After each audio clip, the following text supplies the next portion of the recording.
السلام عليكم ورحمة الله وبركاته. إن الحمد لله نحمده ونستعينه ونستغفره ونعوذ بالله من شرور أنفسنا ومن سيئات أعمالنا. من يهده الله فلا مضل له ومن يضلل فلا هادي له. وأشهد أن لا إله إلا الله وحده لا شريك له وأشهد أن محمدا عبده ورسوله أما بعد.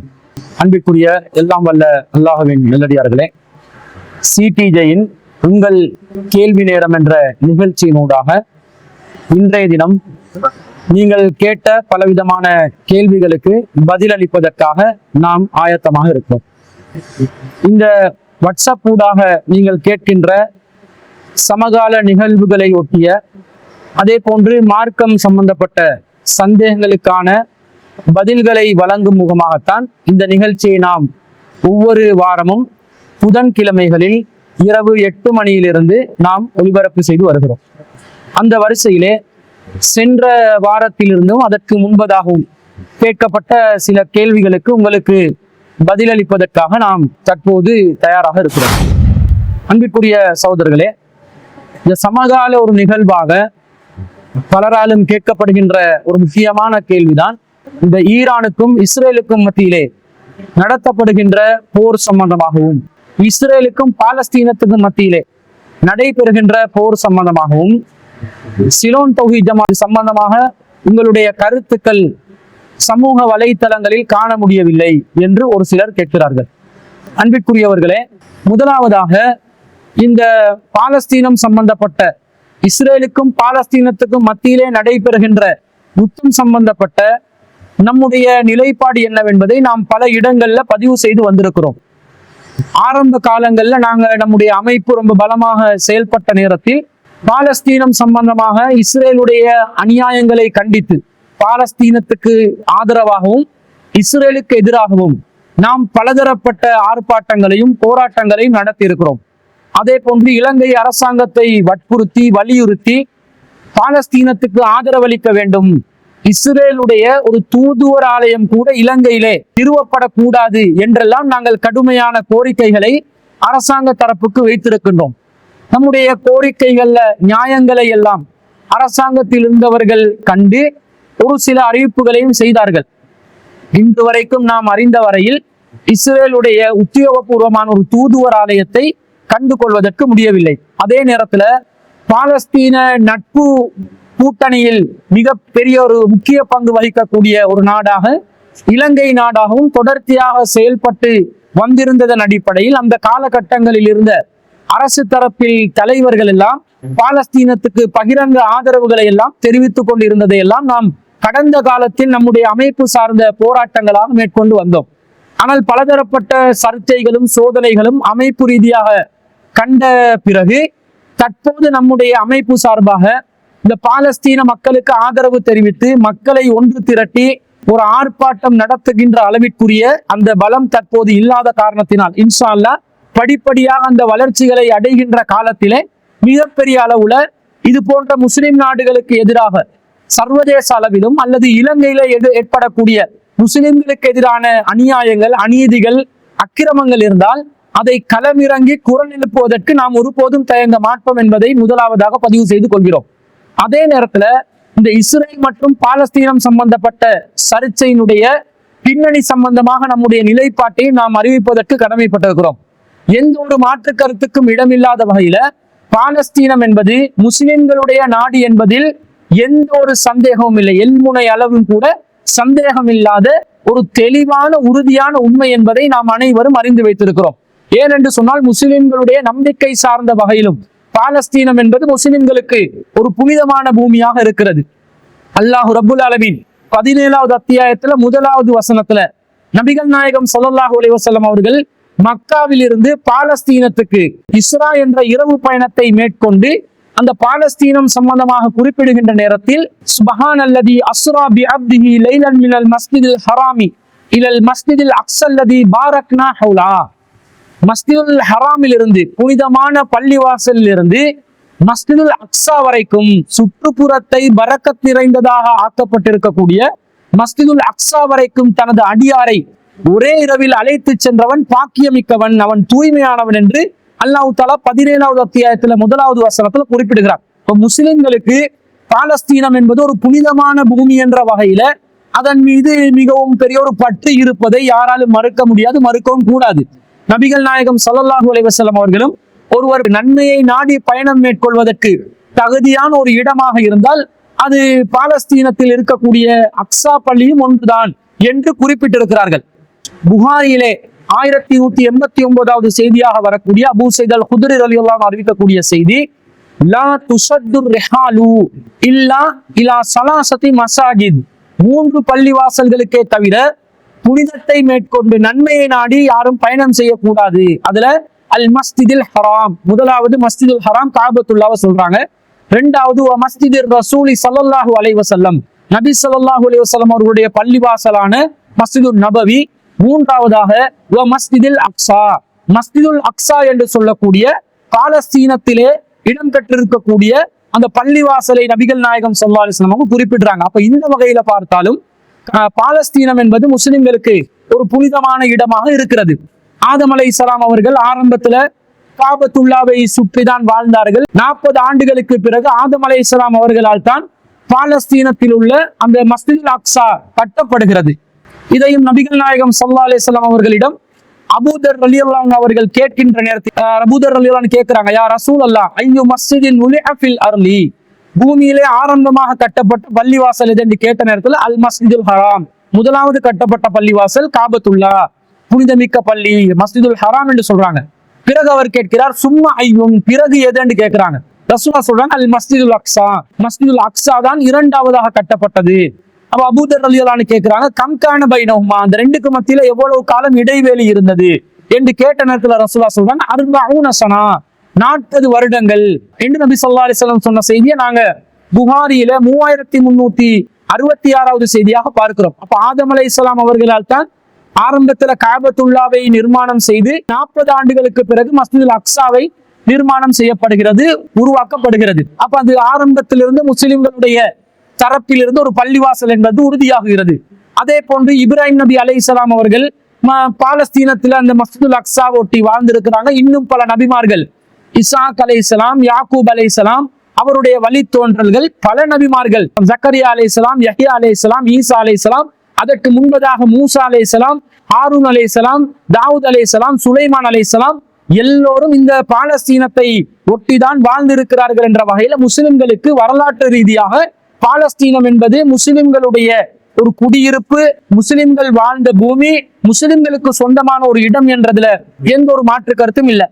சுலைமான் நபி அலைஹிஸ்ஸலாம் அவர்களுடைய காலகட்டத்துல மஸ்ஜிதுல் அக்ஸா மிக பிரம்மாண்டமான முறையில கட்டப்பட்டு அது மிக விசாலமான ஒரு பள்ளிவாசலாக உருவாக்கப்படுகிறது. பிறகு மூசா அலைஹிஸ்ஸலாத்துக்கு பிறகு வாழ்ந்த அந்த யூத குழு இஸ்ரவேலர்களை சேர்ந்தவர்கள் மூசா அலைஹிஸ்ஸலாத்தை பின்பற்றியதாக சொல்லிக் கொண்டு அவர்களுக்கு மாறு செய்தவர்கள், சுலைமான் நபி அலைஹிஸ்ஸலாத்தை ஏற்றுக்கொண்டதாக சொல்லி பிறகு அவருடைய காலத்துக்கு பிறகு மாற்றம் செய்தவர்கள், இந்த மாதிரி ஒரு குழப்பவாதிகளான ஒரு நிலையில் அன்றைய காலகட்டம் முதல் வாழ்ந்த யூதர்கள் இந்த பாலஸ்தீனத்தை ஒட்டிய பகுதியை ஆக்கிரமிக்கிறார்கள். அவங்கதான் நாங்க நபிமார்கள்ட்ட சொல்ல பின்பற்றுவோம் என்று சொல்லுவாங்க. ஆனா நபிமார்கள் கொண்டு வந்ததற்கு முற்றுமுழுதாக மாற்றமான ஒரு வாழ்க்கையை வாழுவாங்க. இப்படிப்பட்ட நிலையில ஈசா அலைஹிஸ்ஸலாம் அவர்களுடைய காலம் வரைக்கும் நபிமார்கள் அவர்களுக்கு சாதகமானதை கொண்டு வந்தா ஏற்றுக்கொள்வதும், பாதகமானதை கொண்டு வந்து அவர்களை கொண்டு குவிப்பதும் என்ற ஒரு இரட்டை நிலைப்பாட்டிலே யூதர்கள் வாழ்ந்து கொண்டு இருந்தார்கள். அல்லாஹ் ரப்புல் ஆலமீன் திருக்குர்ஆன்ல 2வது அத்தியாயத்துல 87வது வசனத்துல இது சம்பந்தமாக சொல்லும் போது, வலக்கது ஆத்தைனா மூசல் கிதாப, மூசாவுக்கு நாம் வேதத்தை வழங்கினோம், வகஃபைனா மின் பாதிஹி பிர்ருசுல், அவருக்கு பிறகு நபிமார்களை தூதர்மார்களை தொடரச் செய்தோம், வஆத்தைனா ஈஸா இப்ன மர்யம் அல் பையினாத், மரியமுடைய மகன் ஈசா அலைஹிஸ்ஸலாம் அவர்களுக்கு நாம் தெளிவான அத்தாட்சிகளை வழங்கினோம், வஅய்யத்னாஹு பிர்ரூஹில் குதுஸ், ரூஹுல் குதுஸ் மூலம் அவரை பலப்படுத்தினோம். ஆனா அந்த யூதர்கள் இவ்வளவு அல்லாஹ் தஆலா அருட்கொடைகளை நபிமார்களை தொடர்ச்சி அனுப்பி அந்த சமூகத்துக்கு அல்லாஹ் அருள் புரிகிறார். ஆனா அவர்கள் என்ன செய்தார்கள், அஃப குல்லமா ஜாஅக்கும் ரசூலும் பிமா லா தஹ்வா அன்ஃபுசுக்கும், உங்களுக்கு விருப்பம் இல்லாததை தூதர்கள் கொண்டு வருகின்ற நேரத்தில் இஸ்தக்பர்தும், நீங்கள் பெருமை அடித்தீர்கள், ஃபரீகன் கஸ்ஸப்தும், ஒரு சிலரை நீங்கள் பொய்ப்பித்தீர்கள், ஃபரீகன் தக்துலூன், இன்னும் ஒரு சாராரை நீங்கள் கொலை செய்தீர்கள் என்று அல்லாஹ் சொல்கிறான். அப்ப நபிமார்கள் கொண்டு வந்ததுல அவங்களுக்கு சாதகமானது மட்டும் ஏற்றுக்கொள்வாங்க, பாதகமானதை ஏற்றுக்கொள்ள மாட்டாங்க. நபிமார்கள் அவங்க விரும்பினவங்களை ஏற்றுக்கொள்வார்கள், விரும்பாதவர்களை பொய்ப்பிப்பார்கள். நபிமார்கள் ஒரு சிலரை கொலை செஞ்சும் இருக்கிறாங்க என்ற வகையில மிகவும் ஒரு மோசமான நிலையில் வாழ்ந்தவர்களாக இந்த பனு இஸ்ரவேலர்கள் வாழ்ந்தார்கள். இப்படிப்பட்ட நிலையில தொடர்ச்சியாக இந்த பனு இஸ்ரவேலர்கள் ஜக்கரியா அலைஹிஸ்ஸலாத்துடைய காலத்திலும் ஜக்கரியா அலைஹிஸ்ஸலாம் அவர்களை கொலை செய்வதற்கு முயற்சி செய்தார்கள். பல நபிமார்களை கொலை செய்தும் இருந்தார்கள். ஈசா அலைஹிஸ்ஸலாத்தையும் குறிவைத்தார்கள். ஈசா அலைஹிஸ்ஸலாம் அவர்கள் கொண்டு வந்துள்ள இன்ஜீல் என்பது தௌராத்துல யூதர்கள் எதையெல்லாம் மறைத்து வைத்தார்களோ அதெல்லாம் உண்மைப்படுத்தக்கூடியதாக இருக்குது என்பதையெல்லாம் இந்த யூதர்களுடைய முகத்திரையை கிழிக்கக்கூடிய நிலையில் இருந்ததனால ஈசா அலைஹிஸ்ஸலாம் அவர்களுக்கு எதிராகவும் அவருடைய காலத்துல வாழ்ந்த பிலாத்து மன்னனிடம் இவரை பற்றி ஈசா அலைஹிஸ்ஸலாம் அவர்களை பற்றி தவறான புகார்களை எல்லாம் வைத்து கொலை செய்வதற்கு முயற்சி செய்தார்கள், சதி செய்தார்கள். அல்லாஹ் அவர்களும் சதி செய்தார்கள், அல்லாஹ்வும் சதி செய்தார்.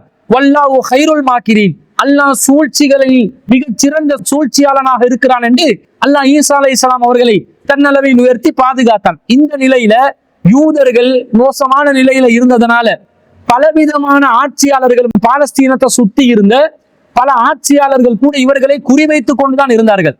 அப்ப ஈசா அலைஹிஸ்ஸலாம் அவர்களுக்கு பிறகு ஈசா அலைஹிஸ்ஸலாத்தை ஆதரிக்கக்கூடிய ஒரு சூழ்நிலை உருவாகி பாலஸ்தீனத்தில் இருந்தவர்கள் அப்படியே ஒரு கிறிஸ்தவ மதம் என்ற பெயர்ல புது மதம் ஒன்று உருவாகி அதற்கு ஆதரவான ஒரு நிலை வந்த உடனே யூதர்கள் எல்லாம் பாலஸ்தீனத்திலிருந்து துரத்தி அடிக்கப்படுகிறார்கள், ஓரம் கட்டப்படுகிறார்கள். அதற்கு பிறகு கிறிஸ்துக்கு பின் 325 ஜெருசலத்தை ஆட்சி செய்த கான்ஸ்டன்டின் என்று சொல்லக்கூடிய மன்னன் இந்த யூதர்களை பாலஸ்தீனத்துக்குள்ள நுழைகிறதுக்கு முழுசா தடையும் விதிக்கிறார்.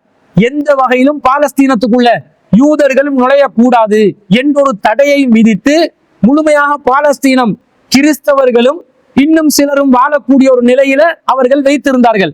அப்ப நபி ஸல்லல்லாஹு அலைஹி வஸல்லம் அவர்களுடைய காலகட்டத்துல கிறிஸ்தவர்களுடைய ஆளுகைக்கு கீழே பாலஸ்தீனம் இருக்கிறது. ரோம பேரரசின் ஆளுகைக்கு கீழே பாலஸ்தீனம் இருந்த நிலையில நபி ஸல்லல்லாஹு அலைஹி வஸல்லம் அவர்கள் ஒரு முன்னறிவிப்பு செய்கிறார்கள். என்ன செய்கிறார்கள்?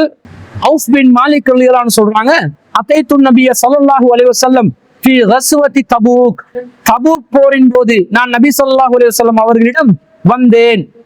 வஹுவ ஃபீ குப்பத்தின் மின் அதமின், நபி ஸல்லல்லாஹு அலைஹி வஸல்லம் அவர்கள் ஒரு தோல் கூடாரத்தில் இருந்தார்கள். அப்ப ரசூல் ஸல்லல்லாஹு அலைஹி வஸல்லம் அவங்க இவரிடம் சொல்கிறார், உஅதுத் சித்தன் பைன் யதை ஸாஅதி, இறுதி நாள் வருவதற்கு முன்பதாக 6 அடையாளங்களை நீ குறித்துக்கொள், எண்ணிக்கொள் என்று நபி ஸல்லல்லாஹு அலைஹி வஸல்லம் சொல்றாங்க. அதுல முதலாவதாக மௌத்தி, நான் மரணிப்பது என்றாங்க. இரண்டாவதாக சும்ம ஃபத்ஹு பைத்துல் மக்தஸி, பிறகு பைத்துல் மக்தஸ் கைப்பற்றப்படும், வெற்றி கொள்ளப்படும்.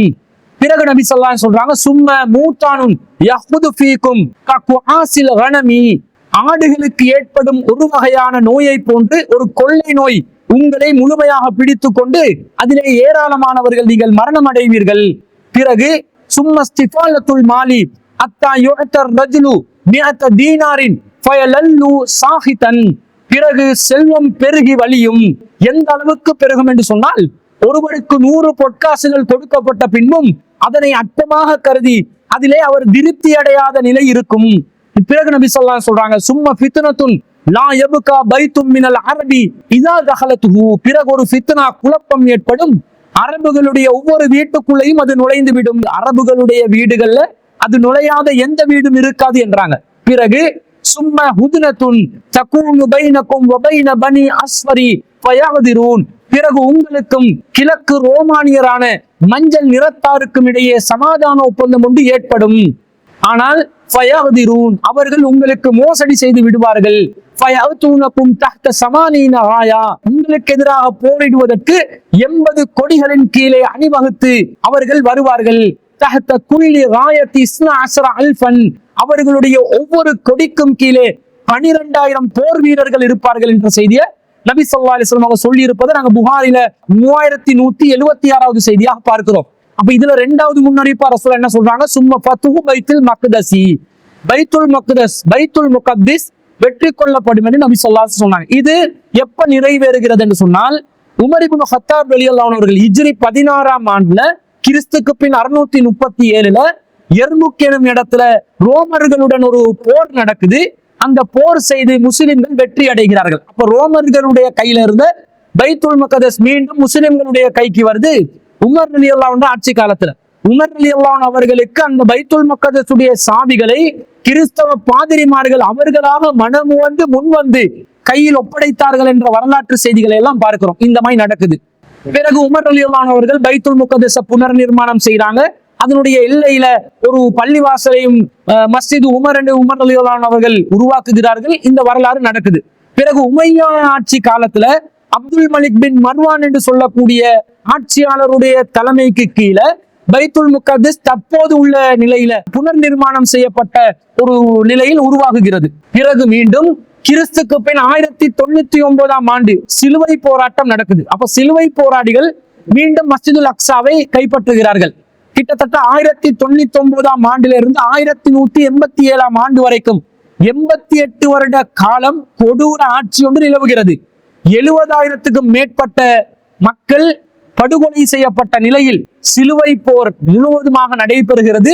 அந்த சிலுவை போர்ல பைத்துல் முகத்தஸ் முழுமையாக மீண்டும் கிறிஸ்தவர்களுடைய கைவசத்துக்கு செல்கிறது. பிறகு மீண்டும் சலாஹுத்தீன் அய்யூபி அவர்களுடைய ஆட்சி காலத்துல பைத்துல் முகத்தஸ் மீண்டும் முஸ்லிம்களுடைய கைக்கு வருது. அப்ப இந்த மாதிரி வரலாற்று நெடுகிலும் ஆரம்பத்துல முஸ்லிம்களுடைய கைவசத்தில் இருந்த, நபிமார்களுடைய கைவசத்தில் இருந்த, ஆட்சியாளர்களுடைய கைவசத்தில் இருந்த பைத்துல் முகத்தஸை அடிப்படையாக கொண்டு பாலஸ்தீன தேசம் மாறி மாறி கைப்பற்றப்படுகிறது. கிறிஸ்தவர்கள் கைப்பற்றுகிறார்கள், யூதர்கள் கைப்பற்றுகிறார்கள், மீண்டும் முஸ்லிம்கள் கைப்பற்றுகிறார்கள், மீண்டும் கிறிஸ்தவர்கள் கைப்பற்றுகிறார்கள். இப்படி மாறி மாறி அந்த பள்ளிவாசலை கைப்பற்றக்கூடிய ஒரு சூழ்நிலை உருவாகுகிறது. அது முஸ்லிம்களுடைய ஒரு புனித தலமாக இருக்கிற மாதிரி கிறிஸ்தவர்களும் புனித தலமாக கருதுவது, யூதர்களும் தங்களுடைய புனித தலமாக கருதுவதுதான் இதுக்கு அடிப்படையான காரணமா இருக்குது. ஒவ்வொருத்தரும் தங்களுக்குரிய புனித தலம், தாவீது ராஜாவை, சாலமோன் ராஜாவை கிறிஸ்தவர்களும் ஏற்றுக்கொண்டிருக்கிறார்கள். அதே போன்று யூதர்களும் ஏற்றுக்கொண்டிருக்கிறார்கள். முஸ்லிம்களும் நாங்கள் சுலைமான் அலைஹிஸ்ஸலாம், தாவூத் அலைஹிஸ்ஸலாம் என்று நபிமார்களாக ஏற்றுக்கொண்டிருக்கிறோம். அப்ப இந்த மாதிரி ஒரு சூழ்நிலையில இது கைப்பற்றப்பட்டு மாறி மாறி மாறி வந்துச்சு. ஆனா அடிப்படை உண்மை என்ன? ஆரம்பத்தில இருந்தே முஸ்லிம்களுடைய ஒரு இடமாக, முஸ்லிம்களுடைய ஆரம்ப குடியிருப்பாக, நபிமார்களுடைய கைவசத்தில் இருந்த ஒரு இடமாக ஆரம்பத்தில் ஆதம் அலைஹிஸ்ஸலாம் அவர்கள் எந்த கொள்கையின் அடிப்படையில பைத்துல் முகத்தஸை உருவாக்கினார்களோ அதே கொள்கையின் அடிப்படையில் இறுதி தூதராக வந்த நபிகள் நாயகம் ஸல்லல்லாஹு அலைஹி வஸல்லம் அவர்கள் கொண்டு வந்த அந்த இஸ்லாமிய மார்க்கத்துல இந்த பைத்துல் முகத்தஸுக்குரிய அந்த மதிப்பு முஸ்லிம்கள் தரப்பில் தான் பேணி பாதுகாக்கப்பட்டு வந்து கொண்டு இருந்தது. இப்படிப்பட்ட ஒரு சூழ்நிலையில மீண்டும் என்ன செய்யப்படுகிறது?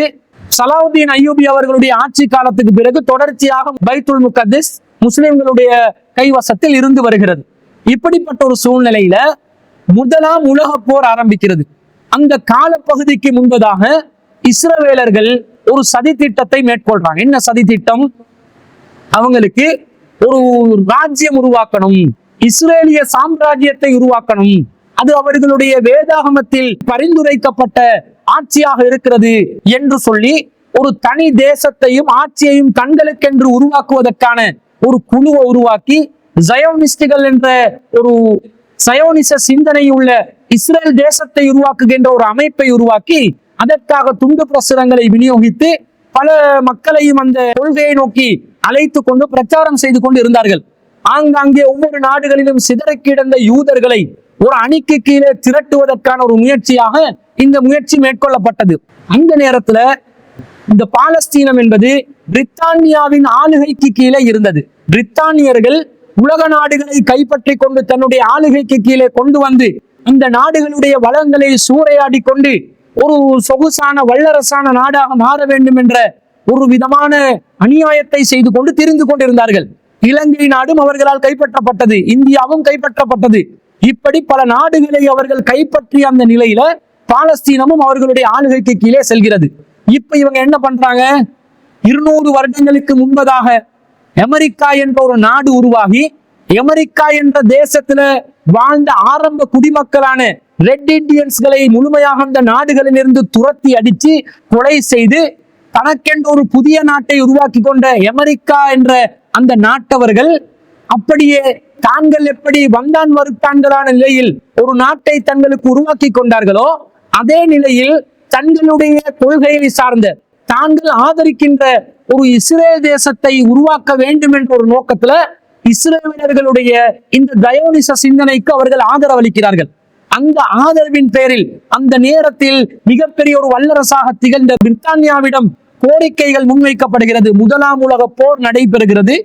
பிரித்தானியாவை அந்த முதலாம் உலக போரிலே வெற்றி காணக்கூடிய ஒரு நிலைக்கு கொண்டு வர வேண்டும் என்று சொன்னால், பிரித்தானியாவுக்கு ஆதரவு வேண்டும் என்று சொன்னால், இஸ்ரேலுக்கு ஒரு தேசத்தை உருவாக்க வேண்டும் என்ற ஒரு சதிவலை பின்னப்பட்டு ஒரு ஒப்பந்தம் செய்யப்பட்டு, அந்த ஒப்பந்தத்தின் அடிப்படையில் தான் இவர்கள் இந்த பாலஸ்தீன தேசத்துக்குள்ளே கொள்ளைப்புறமாக இஸ்ரேலர்கள் நுழைகிறார்கள்.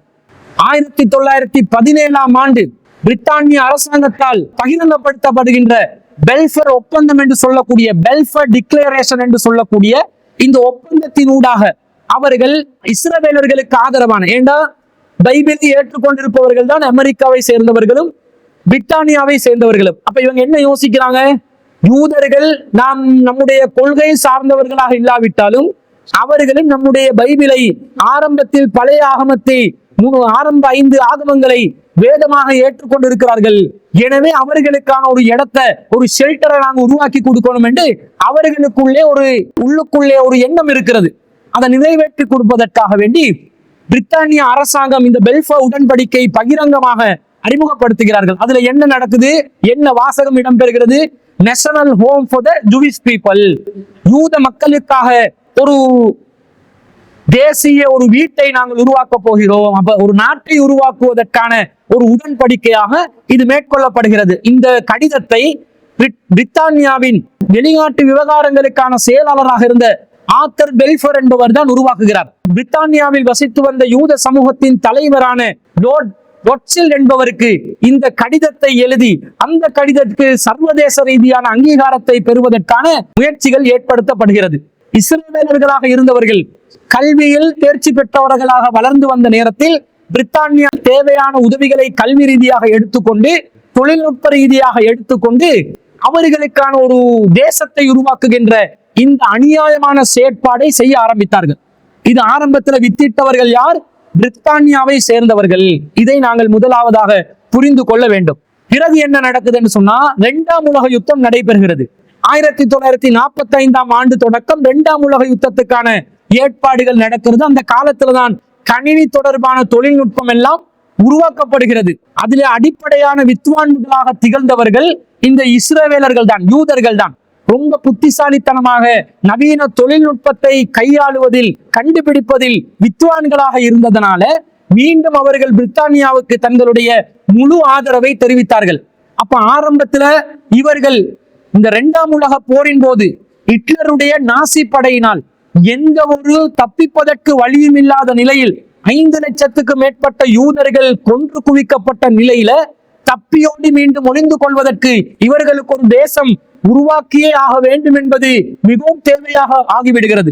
இதனால என்ன பண்றாங்கன்னு சொன்னா, இந்த முறை கண்டிப்பாக உங்களுக்கு நாங்கள் யுத்த காலத்திலே உதவி செய்வதாக இருந்தா எங்களுக்கு ஒரு தேசத்தை நீங்கள் பிரகடனப்படுத்தவே வேண்டும் என்று சொல்லி, ஏற்கனவே பெல்ஃபர் டிக்ளரேஷன்ல எது ஒப்பந்தமாக செய்யப்பட்டதோ அதை நிறைவேற்றி தருமாறு இவர்கள் அழுத்தம் தெரிவிக்க 48ஆம் ஆண்டு ஐநா சபையினுடைய ஒப்புதலோடு இஸ்ரவேலர்களுக்கு ஒரு நாடு உருவாக்கி கொடுக்கப்படுகிறது.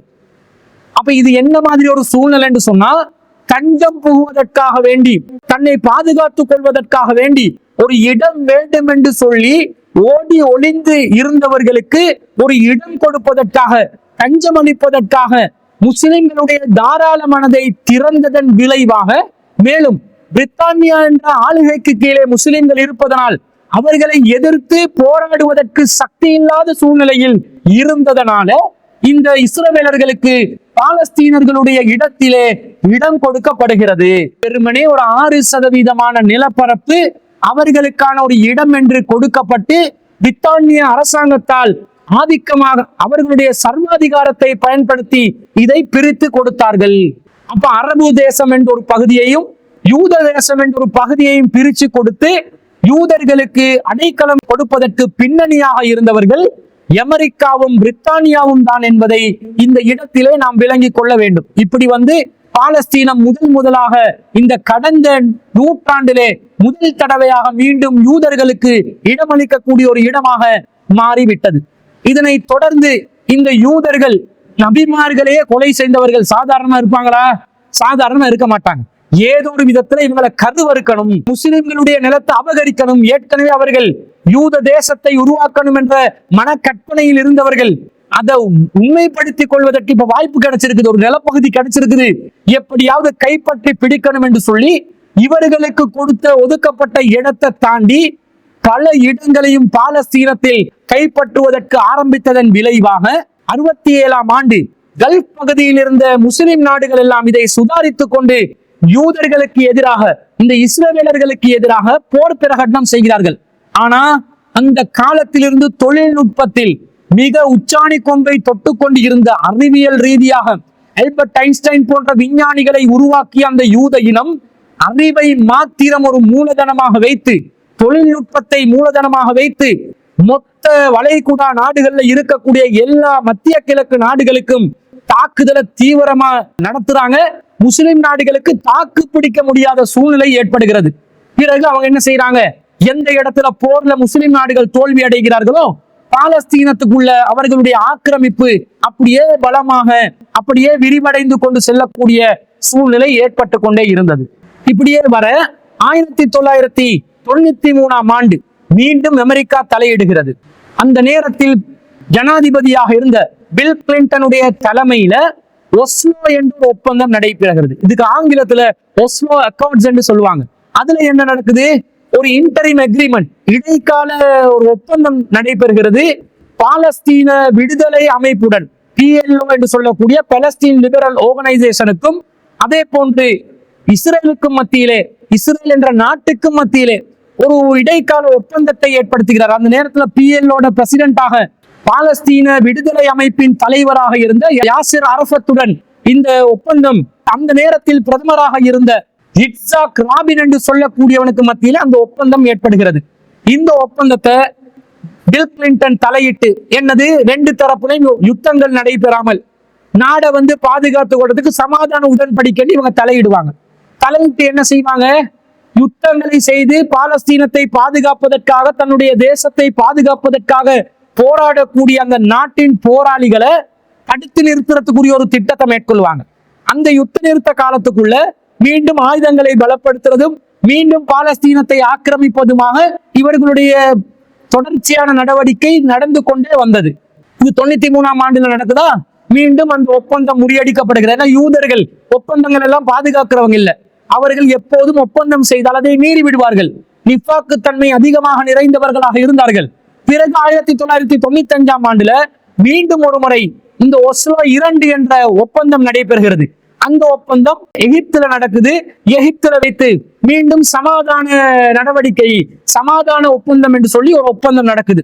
இப்படியே ஒப்பந்தங்கள் செய்வதும் மீண்டும் ஒப்பந்தங்களை முறியடிப்பதும், ஒப்பந்தங்களை முறியடித்த பிறகு மீண்டும் ஒரு முறை தாக்குதல் நடத்தி பாலஸ்தீனத்தை கைப்பற்றுவதும் என்ற வகையில தற்போது வரைக்கும் பாலஸ்தீன தேசத்துல 90% மேற்பட்ட பகுதிகளை தன்வசத்தில் வைத்துக் கொண்டு பாலஸ்தீன மக்களை கொன்று குவித்துக் கொண்டு பாலஸ்தீன பெண்களை கற்பழிப்பவர்களாகவும், பாலஸ்தீன சிறுவர்களை கொன்று குவிப்பவர்களாகவும், பாலஸ்தீனத்தினுடைய கட்டிடங்களை இடிபாடங்களாக இடித்து தரைமட்டம் ஆக்குபவர்களாகவும் மிகப்பெரிய ஒரு அநியாயத்தை தொடர்ச்சியாக செய்து வந்தார்கள். இதனை எதிர்த்து கேட்பதற்கு ஒரு ஐநா சபை இல்லை, ஒரு மனிதநேய குழு இல்லை, மனிதர்களை பற்றி, மனித நேயத்தை பற்றி பேசுகின்ற சர்வதேச நிறுவனங்கள் இல்லை. சர்வதேச நிறுவனங்கள் பேசினாலும் அந்த நிறுவனங்களுடைய பேச்சுக்களை காத்தில் பறக்கவிடக்கூடிய சூழ்நிலையில் ஐநா சபை செயல்படுவார்கள். ஐநா சபையில ஒவ்வொரு நாட்டிலும் பிரதிநிதிகள் நாக்கு புடுங்குற அளவுக்கு இஸ்ரேலுக்கு எதிராகவும் அமெரிக்காவுக்கு எதிராகவும் கண்டனம் தெரிவிப்பார்கள். ஆனா அது எதுவுமே கண்டு கொள்ளாமல் அவங்களோட பாட்டுக்கு போவாங்க.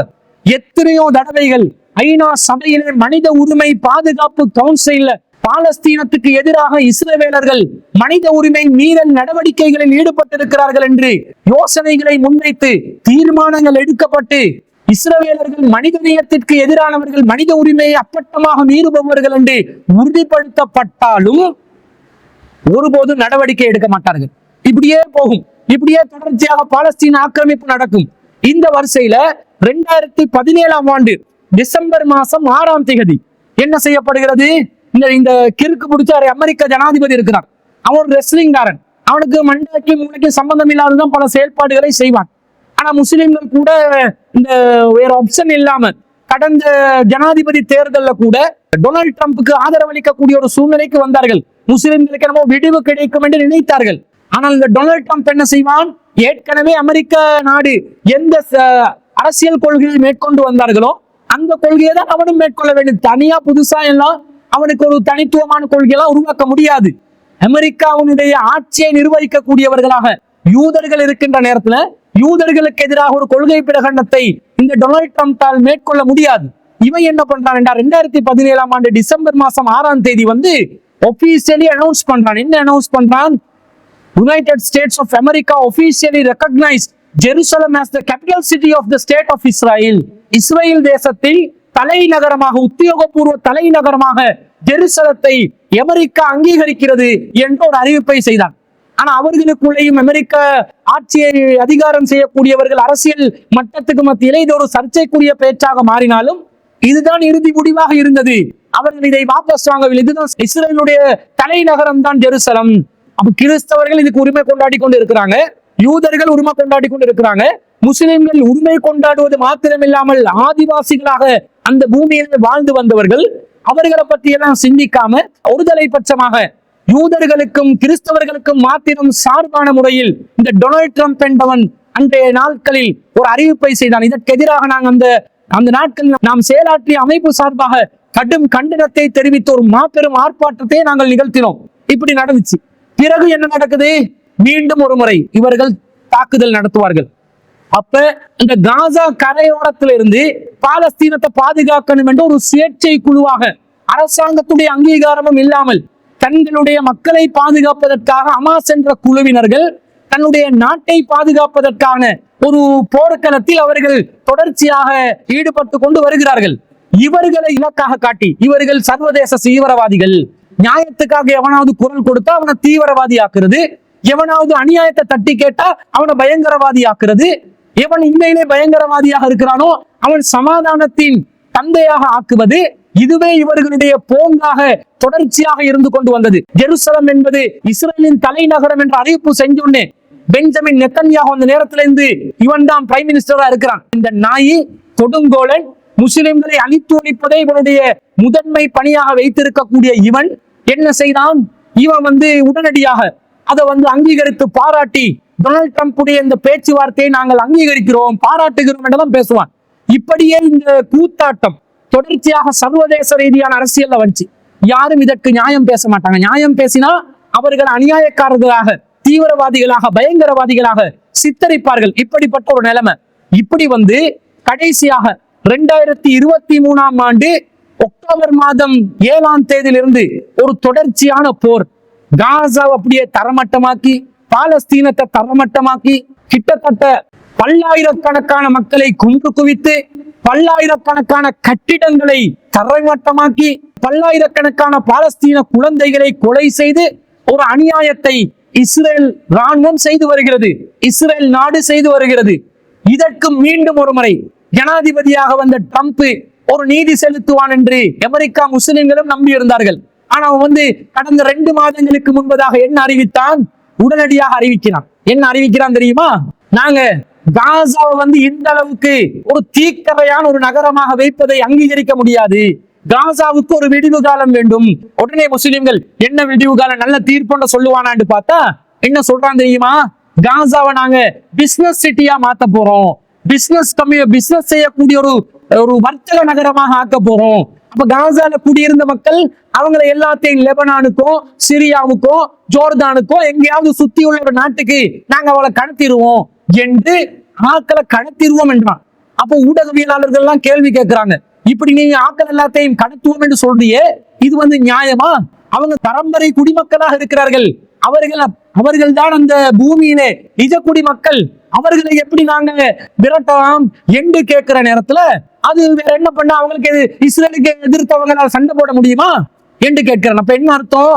நீ உரிமைக்காக போராடுறதா இருந்தா நீ ஆயுதம் வச்சுக்கோ, நீ பலசாலியா இருந்துக்கோ, நீ பவர்ஃபுல்லா இருந்துக்கணும், அப்பதான் உனக்கு நாடுகளை கைப்பற்றலாம். இதாண்ட காட்டு மிராண்டி காலத்திலிருந்து செஞ்சு வந்தான். காட்டு மிராண்டி காலத்திலிருந்து, சட்டத்தின் ஆதிக்கம் இல்லாத காலத்திலிருந்து இந்த அநியாயத்தை தானே ஒவ்வொருவரும் செய்து வந்தான். அதே அநியாயத்தை சட்டத்தின் ஆதிக்கம், மனித உரிமைகள், மனித நேயத்தை பற்றி பேசக்கூடிய இந்த காலத்துல செய்வேன் என்று சொன்னால் நீ ஒரு காட்டு மிராண்டி. டொனால்ட் ட்ரம்ப் என்பவன் ஒரு காட்டு மிராண்டி. இப்படி தொடர்ச்சியாக அநியாயம். பாலஸ்தீன மக்களுக்கு விடிவு காலத்தில் ஒரு சொட்டு தண்ணீர் இல்ல, தண்ணீர் கொடுப்பதை தடை செய்கிறான். எந்த நாட்டிலும் எந்த காலத்திலும் எந்த போர் தர்மத்திலும் இடம்பெறாத அநியாயங்களையும் அட்டூழியங்களையும் நெத்தன்யாகு, பெஞ்சமின் என்று சொல்லக்கூடிய நாயினால் ஏற்படுத்தப்படுகிறது. ஆனால் அதை தட்டி கேட்பதற்கு ஒரு நாதி இல்லை.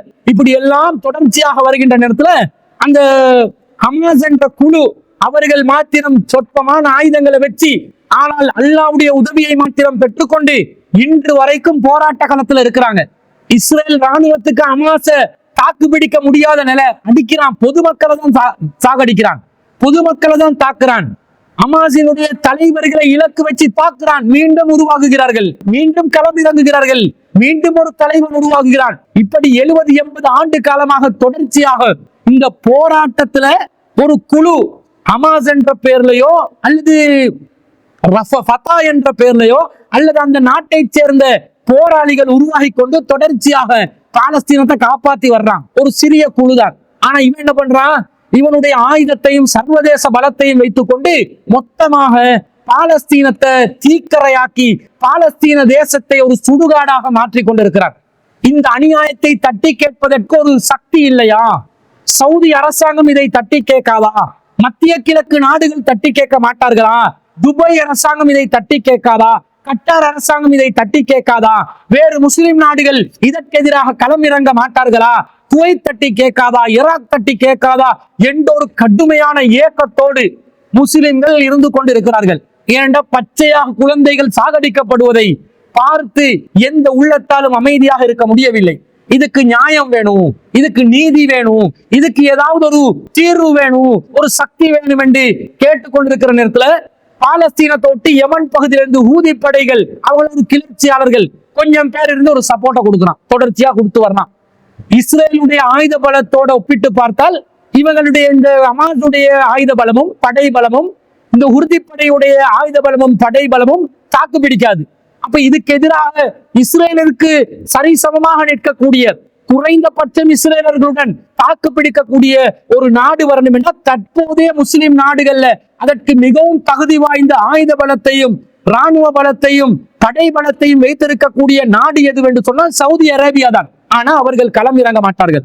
அவங்க வேறொரு உலகத்தை நோக்கி போறாங்க, அவங்க நியோம் சிட்டியை நோக்கி போறாங்க. 2030ஆம் ஆண்டுல ஒரு செயற்கையான சித்ரா நிறைந்த ஒரு உலகம் வேண்டும் என்று டூரிசத்தை நாங்க டெவலப் பண்ண போறோம், வெளிநாட்டவர்களுடைய வருகை அதிகமாக சவுதி அரசாங்கத்துக்கு வேணும் என்று சொல்லி ஃபித்னாவின் வாசல்களை திறப்பதற்காக மிஸ் வேர்ல்ட் என்றும் மிஸ் யூனிவர்ஸ் என்றும் மிஸ் சவுதி அரேபியா என்றும் லா இலாஹ இல்லல்லாஹ் முஹம்மது ரசூலுல்லாஹ் சொல்லப்பட்ட கொடிய அரை நிர்வாணமான பெண்கள் மூடிக்கொண்டிருக்கக்கூடிய நிலையும், வெளிநாட்டு தூதுவர்களுக்கு மாத்திரம் பார் ஓபன் பண்ணலாம் என்ற ஃபித்னாக்களே நிறைந்த நிலையில் அவர்கள் காணப்படுகிறார்கள். அப்ப யாராவது இதை தட்டி கேட்க மாட்டாங்களாண்டு இருக்கிற நேரத்துல தான் கடந்த பல வருட காலமாக இஸ்ரேலுக்கு எதிராக சவால் விடுத்து, இஸ்ரேல் ஏதாவது அநியாயம் செய்தால் வரம்பு மீறினால் நாங்களும் வரம்பு மீறுவோம் என்று ஒரு நாடு குரல் கொடுத்து வந்தது. அது ஈரான். அதை கண்டிப்பாக நாங்கள் பாராட்டியாக வேண்டும். சியாயிசத்தை ஆதரிப்பவர்களாக அவர்கள் இருந்தாலும் இந்த விஷயத்துல முதுகெலும்புள்ள தைரியசாலிகளாக இஸ்ரேலையும் அமெரிக்காவையும் பிரித்தானியாவையும் பிரான்சையும் உள்ளங்கையில வச்சு ஆட்டக்கூடிய தைரியம் பெற்றவர்களாக ஆயுத பலத்துல எந்த அளவுக்கு தாக்கு பிடிப்பாங்க என்றது இரண்டாவது விஷயம். ஆனா இந்த தைரியம், இந்த முதுகெலும்பு ஈரானுக்கு இருந்ததை நாங்கள் கடந்த காலங்களில் பார்த்து வந்தோம். ஆனால் கூட ஒரு சந்தேகமான நிலை. என்ன சந்தேகம்? எப்ப பார்த்தாலும் தாக்குவேன் தாக்குவேன் தாக்குவேன் என்று சொல்றாங்களே தவிர இவ்வளவு ஆண்டு காலமா தாக்கின வரலாறு நாங்க பார்க்கல. அப்படி சின்ன சின்ன சம்பவங்கள் நடக்குமே தவிர இந்த மாதிரி இன்றைய காலங்களில் இப்ப தற்போது நடக்கக்கூடிய 2025ஆம் ஆண்டு ஜூன் மாதம் இந்த 13, 14, 15, 16 இந்த நாட்களில் நடக்கக்கூடிய அளவிற்கு ஒரு பயங்கரமான தாக்குதல் இஸ்ரேலுக்கு எதிராக முதுகெலும்புள்ள நிலையில் தாக்கினார்கள் என்று சொன்னால் அது இந்த ஈரானிய நாட்டவர்கள் மட்டும்தான். ஈரான் தான் அதுக்கு தாக்கு பிடிச்சான், அவன் தான் அடிச்சான், அவன் தான் இந்த அநியாயத்தை தட்டி கேட்கும், ஒரு அராஜகத்தை தட்டி கேட்கும் ஒரு முதுகெலும்புள்ள மனிதர்கள், ஆண்கள் நிறைந்த ஒரு நாடாக அவர்கள் தங்களை காட்டிக் கொண்டார்கள். கண்டிப்பாக அந்த புகழ் அவர்களுக்கு சேர வேண்டும்.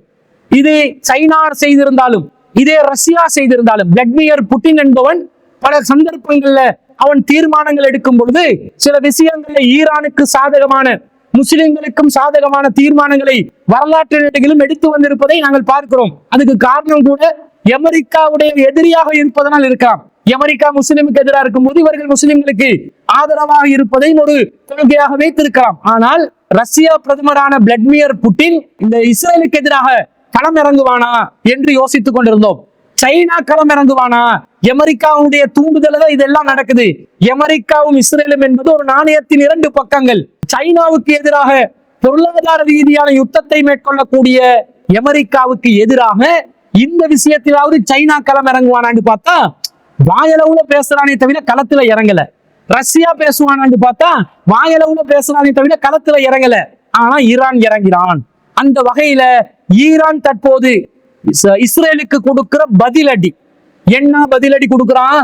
இஸ்ரேல் எப்படி எல்லாம் பில்டப் வச்சிருந்தான், நம்ம கிட்ட F-13 இருக்குது, F-15 இருக்குது, 35 இருக்குது, அந்த ஜெட் இருக்குது, இது இருக்குது, அயன் டோம் வச்சிருக்கிறோம். இஸ்ரேல் தலைநகரத்தில் இஸ்ரேல் தேசத்துக்குள்ள வான்வெளியிலிருந்து தாக்குதல் நடத்தக்கூடிய எந்த ஒரு விமானம் வந்தாலும், எந்த ஒரு ஆயுதம் வந்தாலும் அதை குறிவைத்து முன்கூட்டியே தாக்கக்கூடிய தொழில்நுட்பத்தை வச்சிருக்கிறோம்.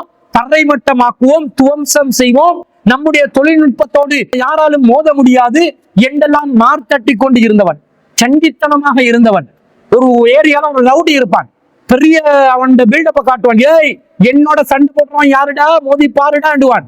ஒரு 10 வயசு சிறுவன் வந்து அவனோட கண்ணத்தில் அடிச்ச மாதிரி இவன் வந்து நானும் ரவுடியன் என்னோட எவனும் மோத வரக்கூடாது என்று சொல்லி வாய் சவடால் விட்டு கொண்டு பல வருட காலமாக காலத்தை கடத்தி, என்கிட்ட ஒரு பெரிய ஒரு மிருகம் இருக்குது, வெளியே போட்டுருவேன் பயங்காட்டி கடைசி நேரத்துல வெளியே போட்டா பாருங்க ஒரு பூனைக்குட்டிய மாதிரி வாய் சவடால் விட்டு தொடர்ச்சியாக வந்தவனுக்கு கொடுத்தான் பாருங்க ஒரு பதிலடி ஈரான். அயன்டோம் அட்ரஸ் இல்ல, அயன்டோம் தூங்குதா? உங்க அயன்டோமுக்குள்ள ஏதாவது ஆயுதம் வந்தா பிடிச்சு தாக்குவேன்னு சொன்னியே, அது அது சரி, அது உண்மையானதா? அப்ப வாயால வடை சுட்டு இருக்கிறான், நிறைய ஆயாக்கதை சொல்லி இருக்கிறான். அப்ப இவனுடைய பலம் எந்த அளவுக்கு இருக்குன்னு விளங்குதா இல்லையா? விளங்குது.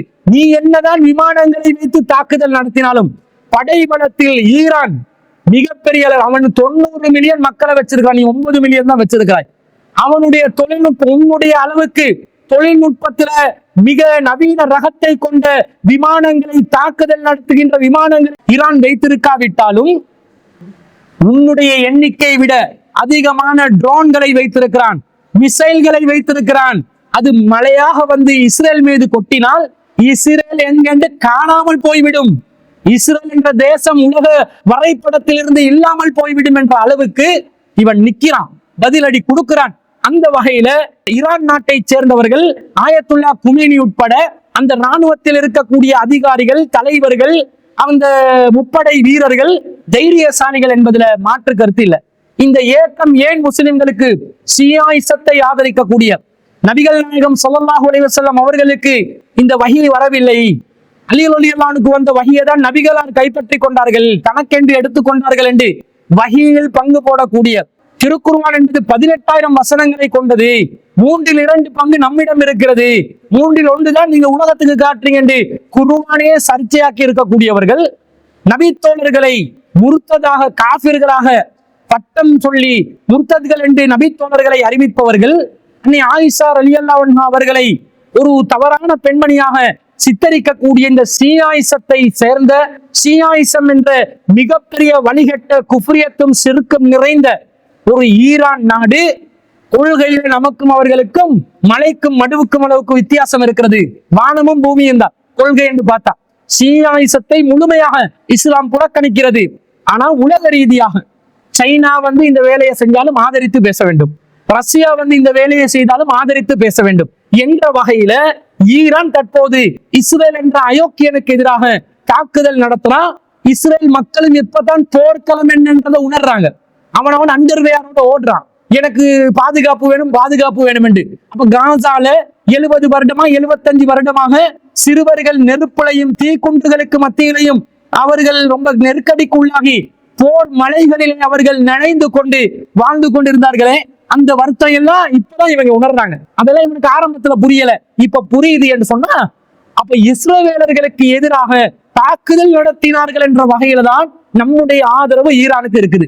கொள்கை ரீதியாக அவர்களும் நாமும் கடும் எதிர்ப்பிலே இருக்கிறோம் என்பதை, கடுமையான வேறுபாட்டுடன், கொள்கை வேறுபாட்டுடன் இருப்போம் என்பதை நாம் யாரும் மறந்துவிடக் கூடாது. இதுதான் இந்த ஈரான் போராட்டம், ஈரான் இஸ்ரேலுக்கு மத்தியில் உள்ள யுத்தம் சம்பந்தமாகவும், இஸ்ரேல் பாலஸ்தீனத்துக்கு மத்தியில் உள்ள யுத்தம் சம்பந்தமாகவும் சிலோன் தௌஹீத் ஜமாத்தின் நிலைப்பாடாக இருக்கிறது என்பதை முதலாவதாக பதிவு செய்து கொள்கிறோம்.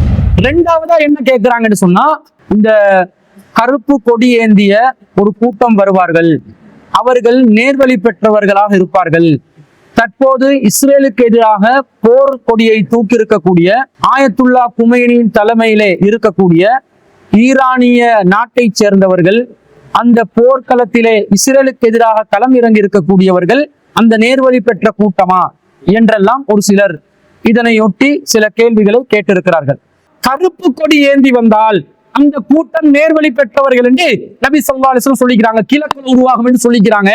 அப்ப அந்த கருப்பு கொடி ஏந்தி வந்தவர்கள் குராசான் பகுதியிலிருந்து வருவார்கள், அவர்கள் ஈரானை சேர்ந்தவர்கள் தான். அப்ப ஈரான் நாடுதான் அந்த கருப்பு கொடியை சுமந்தவர்கள், எனவே அவர்கள் நேர்வழி பெற்றவர்கள் என்று சொல்லி கருப்பு கொடி ஏந்திய ஹதீஸை ஆதாரமாக காட்டி ஈரானுக்கு ஆதரவு தெரிவிக்கணும், மார்க்க ரீதியாகவே ஆதரவு தெரிவிக்கணும் என்ற மாதிரி ஒரு சிலர் கருத்துக்களை பரிமாறி வருகிறார்கள். இது மார்க்க ரீதியாக சரியா என்பதையும் நாம் ஆய்வு செய்து பார்க்க வேண்டும். அன்பிற்குரியவர்களே, இந்த விஷயத்துல மார்க்கம் என்ன சொல்லுது?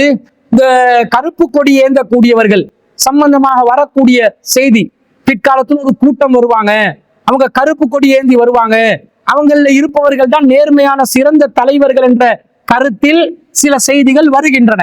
ஆனால் அந்த எல்லா செய்திகளும் பலவீனமான லஈஃபான நிலையில் உள்ள செய்திகளாக இருக்கிறது. உதாரணமாக சொல்வதாக இருந்தா, ஒரு செய்தி வருகிறது, இது அஹ்மதுல 21,353வது செய்தியாகும். இதா ராய்துமுர் ராயாத்தி சூத, நீங்கள் கருப்பு கொடி ஏந்தக்கூடிய ஒரு கூட்டத்தாரை வந்தால், கது ஜாத் மின் குராசான், குராசான் பகுதியிலிருந்து அவர்கள் வந்தால், ஃபஅதூஹா, அவர்களிடம் செல்லுங்கள், ஃபஇன்ன ஃபீஹா கலீஃபத்துல்லாஹில் மஹ்தி, அவர்களுடன் தான் அல்லாவின் பிரதிநிதியான மஹ்தி அலைஹிஸ்ஸலாம் அவர்கள் இருக்கிறார்கள் என்ற கருத்தில் ஒரு செய்தி வருது. சௌபான் ரலியல்லாஹு அன்ஹு தான் இதை அறிவிக்கிறாங்க, ரசூலுல்லாஹ் சொன்னதாக சொல்லப்படுகிறது. சௌபான் ரலியல்லாஹு அன்ஹு தான் அறிவிக்கிறார்கள். சௌபான் ரலியல்லாஹு அன்ஹு அவர்களிடமிருந்து இதை அபூ கிலாபா என்பவர் அறிவிக்கிறார். அபூ கிலாபா என்பவரிடமிருந்து அலி இப்னு ஸைத் என்பவர் அறிவிக்கிறார். அலி இப்னு ஸைத் என்பவரிடமிருந்து ஷரீக் என்பவர் அறிவிக்கிறார். இந்த மூன்று பேரும் குறையுள்ளவர்கள். குறிப்பாக இந்த ஷரீக் மற்றும் அலி பின் ஸைத் என்று சொல்லக்கூடியவர்கள் ரொம்ப பலவீனமானவர்களாக விமர்சனம் செய்யப்பட்டவர்கள். இந்த செய்தி சம்பந்தமாக ஷரீக் இப்னு அப்துல்லா என்பவரை பற்றி, அவர் ஒரு நல்லவராக இருந்தாலும் மோசமான நினைவாற்றல் உள்ளவர், எனவே இவர் பலவீனமானவர் என்று ஹாஃபில் இப்னு ஹஜர் அல் அஸ்கலானி ரஹ்மத்துல்லாஹி அலைஹி அவர்களும் தஹாபி அவர்களும் கூறியிருப்பதை நாங்கள் பார்க்கிறோம். அதே போல யாக்கூப் பின் ஷைபா அவர்களும் அபூ ஸுர்ஆ அவர்களும் இமாம் நஸாயி, ஹாக்கிம், தாரகுத்னி போன்றவர்களும் இவர் பலவீனமானவர் என்று மறுத்திருப்பதை தஹ்தீபு தஹ்தீப்ல பாகம் 4 பக்கம் 336வது செய்தியா பார்க்கிறோம். அதே போன்று இதனுடைய இன்னொரு அறிவிப்பாளரான அலி பின் ஸைத் பின் ஜுதான் என்று சொல்லக்கூடிய ஒருவர் இருக்கிறார். இவர் ஒரு சர்ச்சைக்குரியவராவார், இவர் பலவீனமானவர் என்று இப்னு ஹஜர் அல் அஸ்கலானி ரஹ்மத்துல்லாஹி அலைஹி அவர்கள், இமாம் தஹாபி அவர்கள், தாரகுத்னி அவர்கள், அஹ்மத் இப்னு அம்பல் அவர்கள், முஹம்மது இப்னு சஅத் அவர்கள், யஹ்யா இப்னு மஈன் அவர்கள், அபூ ஸுர்ஆ அவர்கள், அபூ ஹாத்திம் அவர்கள், இன்னும் பல பேர் இவருடைய நம்பகத்தன்மையை குறை சொல்லி இருப்பதை நாங்கள் பார்க்கிறோம். இது தஹ்தீபு தஹ்தீப்ல 7ஆம் பாகத்துல 324வது பக்கத்துல பார்க்கிறோம். அதே போன்று சௌபான் ரலியல்லாஹு அன்ஹு அவர்களிடமிருந்து இதை அறிவிப்பதாக வரக்கூடிய அபூ கிலாபா என்று சொல்லக்கூடியவரும் ஒரு பலவீனமான அறிவிப்பாளராக இருக்கிறார். இவர் சௌபான் ரலியல்லாஹு அன்ஹு அவர்களிடமிருந்து நேரடியாக எதையும் செவியுற்றதில்லை என்று அறிஞர் இஜ்லி அவர்கள் குறை கூறியிருப்பதாக இந்த செய்தியில் நாங்கள் பார்க்கிறோம். அதே போன்று இன்னொரு அறிவிப்பு வருது, இப்னு மாஜால 4074வது செய்தியாக பதிவு செய்யப்பட்டிருக்கிறது. இதையும் சௌபான் ரலியல்லாஹு அன்ஹு அவங்க அறிவிக்கிறதா தான் வருது. என்ன வருது என்று சொன்னா, நபி ஸல்லல்லாஹு அலைஹி சொல்றாங்க, சும்ம தத்லு ராயாத்து சூது மின் கிபலல் மஸ்ரிகி, கிழக்கிலிருந்து கருப்பு கொடிகள் தோன்றும், ஃபயக்துலூனகும் கத்லன் யம் யுக்தல்ஹு கௌமுன், எந்த கூட்டமும் உங்களிடம் சண்டையிடாத அளவுக்கு அவர்கள் உங்களிடம் சண்டையிடுவார்கள். நபி ஸல்லல்லாஹு அலைஹி வஸல்லம் தொடர்ச்சியா சொல்றாங்க, ஃபைதா ரஅய்துமுஹு, நீங்கள் அவர்களை கண்டால் ஃபபாயிஉஹு வலவ் ஹபவன் அலஸ்தல்ஜி, நீங்கள் பனிக்கட்டியில் தவழ்ந்து சென்றாவது அந்த கூட்டத்தின் தலைவரிடம் உடன்படிக்கை செய்யுங்கள். ஃபஇன்னஹு ஹலீஃபத்துல்லாஹில் மஹ்தியு, அவர்தான் அல்லாஹ்வின் பிரதிநிதியான மஹ்தியாக இருக்கிறார் என்ற செய்தி வருகிறது. இந்த செய்தியிலும் அபூ கிலாபா என்பவர் இடம்பெறுகிறார். இந்த அபூ கிலாபா என்பவர் ஒரு ததிலை செய்யக்கூடிய, இருட்டடிப்பு செய்யக்கூடிய ஒருவராக இருக்கிறார். அவர் இந்த அறிவிப்புல தனக்கு முன்பதாக அபு அஸ்மா அர் ரஹபி என்று சொல்லக்கூடிய ஒருவரிடமிருந்துதான் இந்த செய்தியை அவர் கேட்டதா சொல்றாரு. அபு அஸ்மா ரஹபி என்று சொல்லக்கூடியவர் தான் சௌபான் ரலியல்லாஹு அன்ஹு அவர்களிடமிருந்து இந்த செய்தியை கேட்டதாக சொல்கிறார். ஆனா அபூ கிலாபா என்பவர் இருட்டடிப்பு செய்யும் ஒருவராக, ததிலை செய்யும் ஒருவராக, விமர்சனத்துக்குள்ளான ஒருவராக இருப்பதனால அவர் அபு அஸ்மா ரஹபி என்பவரிடமிருந்து என்ற வார்த்தையை போட்டு சொன்னால் அந்த செய்தியை ஏற்றுக்கொள்ளக்கூடாது. அவரு நானாக நேரடியாக கேட்டேன், சமிஅத்து என்ற வார்த்தையை போட்டாதான் இருட்டடிப்பு செய்யப்பட்ட விமர்சனம் உள்ள ஒரு அறிவிப்பாளருடைய செய்திகள் அங்கீகரிக்கப்படும் என்ற வகையிலையும் இந்த செய்தியும் பலவீனமான செய்தியாக இருக்கிறது. இதே போன்று பல கருத்துக்கள்ல செய்திகள் வருகிறது. முதல்ல அறிவிப்பாளர் வரிசை ரீதியாகவும் இது பலவீனம். அடுத்தது பாருங்க, இதுல என்ன வார்த்தை இடம்பெறுகிறது, ஃபஇன்னஹு ஹலீஃபத்துல்லாஹில் மஹ்தியு, அந்த கூட்டத்தில் தான் அல்லாஹ்வின் பிரதிநிதியான மஹ்தி அலைஹிஸ்ஸலாம் அவர்கள் இருக்கிறார்கள் என்று வருகிறது. இந்த அல்லாஹ்வின் பிரதிநிதி என்று ஒரு மனிதனுக்கு இஸ்லாத்துல சொல்லலாமா? அல்லாஹ்வின் பிரதிநிதியாக ஒருவன் இருப்பானா? இருக்க முடியாது. அல்லாஹ் நமக்கு எப்படி பிரதிநிதி ஆவான்? பிரதிநிதி என்றால், ஹலீஃபா என்றால் என்ன அர்த்தம்? அல்லாஹ் திருக்குர்ஆன்ல சொல்றான், 2வது அத்தியாயத்துல 30வது வசனத்துல, வைது கால ரப்புக லில் மலாயிகா, அல்லாஹ் வானவர்களுக்கு கூறுகிறார். என்ன கூறினான்? இன்னி ஜாயினும் ஃபில் அர்லி ஹலீஃபா, நான் பூமியிலே ஒரு ஹலீஃபாவை ஏற்படுத்த போகிறேன். பூமியில ஹலீஃபா என்று சொன்னா அல்லாஹ்வுடைய ஹலீஃபாவாக பல பேர் மொழிபெயர்க்கிறார்கள். இது தப்பு. பூமியில அல்லாஹ்க்கு ஒரு ஹலீஃபாவா இருந்தா, ஹலீஃபாட என்ன அர்த்தம்? அல்லாஹ்ட இடத்தை நிரப்பக்கூடிய ஒருவராக. அல்லாஹ்வின் பிரதிநிதி என்றா அல்லாஹ் இல்லாத போது அல்லாஹ்ட வேலையை செய்யக்கூடிய அல்லாஹ்ட ஒரு பிரதிநிதி என்று அர்த்தம். அல்லாஹ்ட இடத்தை நிரப்பக்கூடியதாக மனிதர்கள்ல யாருக்காவது இருக்க முடியுமா? முடியாது. பூமியில அல்லாஹ் ஹலீஃபாவை ஏற்படுத்த போறான்டா, அரிசில இருந்து அல்லாஹ் உலகத்தை இயக்குறான். அல்லாஹ் இப்ப பூமியில இல்ல, அதனால அல்லாஹ்ட வேலையை அல்லாஹ் சார்பாக அல்லாஹ் இல்லாத இந்த பூமியில வந்து இந்த மனிதர்கள் செய்து கொண்டிருப்பார்கள் என்ற கருத்துல இந்த ஹலீஃபா என்றதுக்கு மொழிபெயர்ப்பு, மொழியாக்கம் செய்யலாமா? அப்படி செய்ய முடியாது. ஏன்னா அல்லாஹ் இல்லாமல் போக மாட்டான். அல்லாஹ் எப்போதும் இருக்கிறான். அல்லாஹ் இல்லாம போன நேரத்துல அல்லாஹ் எந்த இடத்துல அப்சென்ட் ஆகிறானோ அந்த இடத்துலதான் அல்லாஹ்ட பிரதிநிதிக்கு வேலை செய்ய முடியும். அப்படித்தானே மனிதர்களோட பிரதிநிதிகள் வேலை செய்வார்கள். ஒரு மனிதன் ஒருவனை பிரதிநிதியாக ஆக்குவதாக இருந்தா அவர் ஒரு வேலைக்கு அனுப்பியிருக்கிறார். அவர் அந்த வேலைக்கு தான் செல்ல முடியாததனால், தான் அந்த காரியத்தில் ஈடுபடாமல், தான் இல்லாத காரணத்தினால் தன்னுடைய பிரதிநிதியை வைத்து வேலை செய்வார். அப்ப அல்லாஹ் இல்லாத இடத்துலதான் அல்லாஹ்ட பிரதிநிதி வேலை செய்ய முடியும். அப்ப அல்லாஹ் இல்லாமல் போவானா? அல்லாஹ் காயிப் ஆகுவானா? அல்லாஹ் எப்சென்ட் ஆகுவானா? எப்சென்ட் ஆக மாட்டான். இங்க ஜாயிலும் கில்லர்லே ஹலீஃபா என்று சொன்னா வானவர்கள் அந்த வார்த்தையை எப்படி புரிஞ்சு கொண்டாங்கன்னு பாருங்க. வானவர்களுக்கு அல்லாஹ் எப்படி சொல்லி கொடுத்தான்னு பாருங்க. காலு அத்தஜஅலு ஃபீஹா மை யுஃப்ஸிது ஃபீஹா வயஸ்பிகு திமா, அங்கே ரத்தம் ஓட்டக்கூடிய, பூமியை குழப்பம் விளைவிக்கக்கூடியவர்களா பூமியிலே நீ ஏற்படுத்த போகிறாய் என்று கேட்கிறார்கள். அல்லாஹ் ஒரு ஹலீஃபாவை ஏற்படுத்த போறதா சொல்றான். ஆனா வானவர்கள் ஹலீஃபா என்றால் என்னவென்று புரிந்து கொள்கிறார்கள். இன்னொருத்தருடைய ரத்தத்தை ஓட்டுவாங்க, இன்னொருத்தரை போய் குழப்பம் செய்வாங்க, இன்னொருத்தருக்கு மத்தியில குழப்பம் ஏற்படுத்துவாங்க என்று சொன்னால் ஹலீஃபா என்பது ஒருவர் அல்ல, பல்கி பெருகக்கூடியவர் என்ற கருத்துலதான் வானவர்களுக்கு அல்லாஹ் சொல்லி கொடுத்திருந்ததுனால வானவர்கள் அந்த கருத்துல பதில் சொன்னாங்க. அப்ப ஹலீஃபா என்றால் அல்லாஹ்வின் பிரதிநிதி அல்ல. அல்லாஹ்வின் பிரதிநிதியாக யாரும் இருக்க முடியாது. ஹலீஃபா என்றால் வழித்தோன்றர்கள், ஒருவரிடமிருந்து ஒருவர் பல்கி பெருக்கக்கூடிய நிலையில் வழித்தோன்றர்களாக வரக்கூடியவர்கள் தான் ஹலீஃபா என்றதுக்கு பேர். அப்ப ஹலீஃபா என்ற சொல் வழித்தோன்றல் என்று சொன்னா அல்லாஹ்ட வழித்தோன்றலா ஒரு மனிதர் வர முடியுமா? முடியாது. நபிகள் நாயகம் ஸல்லல்லாஹு அலைஹி வஸல்லம் அவர்கள் ஹலீஃபா என்று தனக்கு பிறகு வருபவர்களை நபி ஸல்லல்லாஹு அலைஹி வஸல்லம் எந்த கருத்துல சொன்னாங்க? நபி ஸல்லல்லாஹு அலைஹி வஸல்லம் சொல்றாங்க, ஊசிக்கும் பித்தக்வல்லாஹ், அல்லாஹ்வுடைய அச்சத்தை கொண்டு, இறை அச்சத்தை கொண்டு உங்களுக்கு நான் வசியத் செய்கிறேன். வஸ்ஸம்இ வத்தாஅதி, நீங்கள் அல்லாஹ்வுக்கு கட்டுப்படுவதிலும், நீங்கள் கட்டுப்படுவதிலும் செவித்தாழ்த்தி கேட்பதையும் நான் உங்களுக்கு வசியத் செய்கின்றேன். ஒரு கருப்பு நிறத்தின் அடிமை உங்களுக்கு தலைவராக நியமிக்கப்பட்டாலும் எனக்கு பிறகு நீங்கள் யாரெல்லாம் வாழ்கிறீர்களோ பலவிதமான முரண்பாடுகளை காண்பீர்கள். மார்க்கத்தில் புதிதாக வரக்கூடிய ஒவ்வொன்றையும் எச்சரிக்கை செய்கின்றேன். அது எல்லாமே வழிகேடு. எனக்கு பிறகு நீங்கள் யாரெல்லாம் வழிகேடுகளை காண்கிறீர்களோ இது சுன்னதி, அவர்களுக்கு என்னுடைய சுன்னா இருக்கிறது. அவர்களுக்கு எனக்கு பின்னால் நல்லாட்சி புரிகின்ற எனக்கு பிரதிநிதிகளாக இருக்கக்கூடிய கலீஃபாக்களுடைய அந்த வழிமுறை, ஆட்சி செய்யும் வழிமுறையையும் நான் உங்களுக்கு வழிமுறையாக ஆக்கிக் கொள்கிறேன்.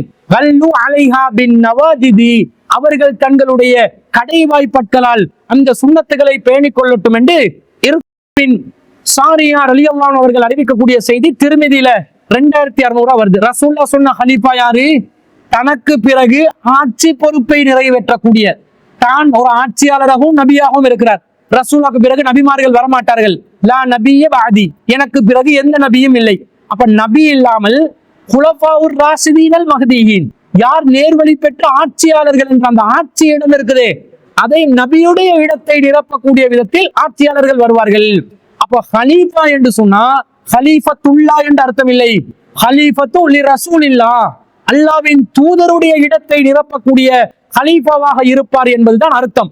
இதை அஹ்மதுல வரக்கூடிய ஒரு அறிவிப்பில் 56வது செய்தியாக அபு முலைகா அவர்கள் அறிவிக்கிறார்கள். அபூபக்கர் ரலியல்லாஹு அன்ஹு அவர்களிடம் கீழலி அபீபக்கர் ரலியல்லாஹு அன்ஹு, அபூபக்கர் ரலியல்லாஹு அன்ஹு அவர்களுக்கு சொல்லப்பட்டது, யா ஹலீஃபத்தல்லாஹ், அல்லாஹ்வின் ஹலீஃபாவே என்று சொல்லப்பட்டது. ஃபகால, அவர் என்ன சொன்னார் தெரியுமா? அனா ஹலீஃபத்து ரசூலில்லாஹ், நான் ரசூலுல்லாஹ்வுடைய ஹலீஃபாவாக இருக்கிறேன் ஸல்லல்லாஹு அலைஹி வஸல்லம். வஅன ராலின் பிஹி வஅன ராலின் பிஹி வஅன ராலின் பிஹி, அதைதான் நான் திருப்தி அடைகிறேன், அதைதான் நான் திருப்தி அடைகிறேன், அதைத்தான் நான் திருப்தி அடைகிறேன் என்று சொல்கிறார்கள். ரசூலுல்லாஹ்வுடைய ஹலீஃபாவாகத்தான் அபூபக்கர் ரலியல்லாஹு அன்ஹு அவர்கள் இருந்தார்களே தவிர அல்லாஹ்வின் ஹலீஃபாவாக அபூபக்கர் ரலியல்லாஹு அன்ஹு அவர்கள் இருந்ததில்லை என்று அதை மறுத்து பேசுகிறார்கள். அது திருப்தி இல்லை என்கிறார்கள். அல்லாஹ்வின் ஹலீஃபாவாக யாரும் இருக்க முடியாது என்ற கருத்தில் இதை மறுத்திருப்பதை நாங்கள் பார்க்கிறோம். அப்ப அல்லாஹ்வின் ஹலீஃபாவான மஹதியை நீங்கள் அடைந்தால் பையத் செய்யுங்க, பனிக்கட்டுல தவழ்ந்து செல்லுங்கண்டா, அந்த கருத்து குர்ஆனுக்கு மாற்றமாக, ஏனைய நபிமொழிகளுக்கு மாற்றமாக இருப்பதனால எந்த காரணத்தினாலையும் அந்த ஹதீஸ் பலவீனம் அடைவதை நாங்கள் பார்க்கிறோம். அப்ப அல்லாஹ்வுடைய ஹலீஃபா என்று சொல்லி கருத்து சொல்வது குர்ஆன் ஹதீஸுக்கு மாற்றமாக இருக்கிறது. அடுத்ததாக என்ன வருதுல, மஹதி என்பவரை பற்றி வருகிறது. இந்த மஹதி என்பவர் சம்பந்தமாக இஸ்லாமிய மார்க்கத்துல நிலைப்பாடு என்ன? மஹதி என்பவர் சம்பந்தமாக இஸ்லாம் என்ன சொல்கிறது என்று சொன்னால், நபி ஸல்லல்லாஹு அலைஹி வஸல்லம் அவர்கள் மஹதி அலைஹிஸ்ஸலாம் அவர்கள் அலைஹிஸ்ஸலாம் என்ற ஒரு நபியுடைய அந்தஸ்துமாய் கொடுப்பாங்க.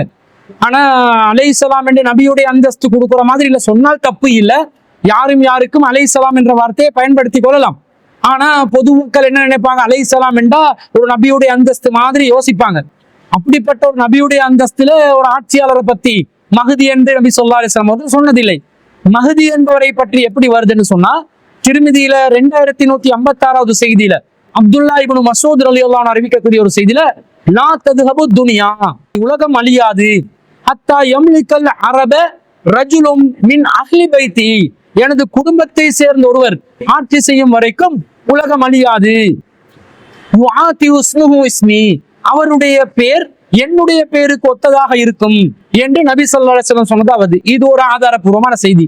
அடுத்ததான் என்ன வருது, அபூதாவுதுல 3735வது செய்தியில வருது, உம்மு ஸலமா ரலியல்லாஹு அன்ஹா அவர்கள் அறிவிக்கிறதாக, காலத் சமிஅத்து ரசூலுல்லாஹி ஸல்லல்லாஹு அலைஹி வஸல்லம், ரசூலுல்லாஹி ஸல்லல்லாஹு அலைஹி வஸல்லம் யகூல், ரசூலுல்லாஹ் சொல்வதை நான் செய்மடுத்தேன், அல் மஹ்தியு, இந்த மஹ்தி என்பவர் மின் இத்ரதி, என்னுடைய வழித்தோன்றல்களில் வருவார், மின் வலதி ஃபாத்திமா, ஃபாத்திமாவுடைய வழியில் அவர் வருவார் என்று சொன்னதாக ஒரு ஆதாரபூர்வமான செய்தியா இருக்கிறது.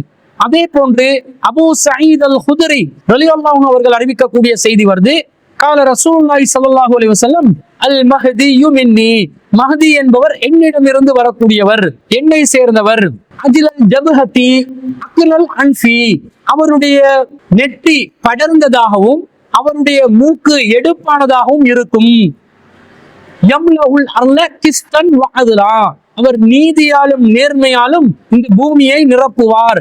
கமா முலிஅத் ஜௌரன் வலுலுமன், அடக்குமுறையாலும் அநீதியாலும் எப்படி பூமி நிறைந்து இருந்ததோ அது அப்படியே உல்டாவா மாத்தி நீதியாலும் நேர்மையாலும் இந்த பூமியை நிரப்புவார்.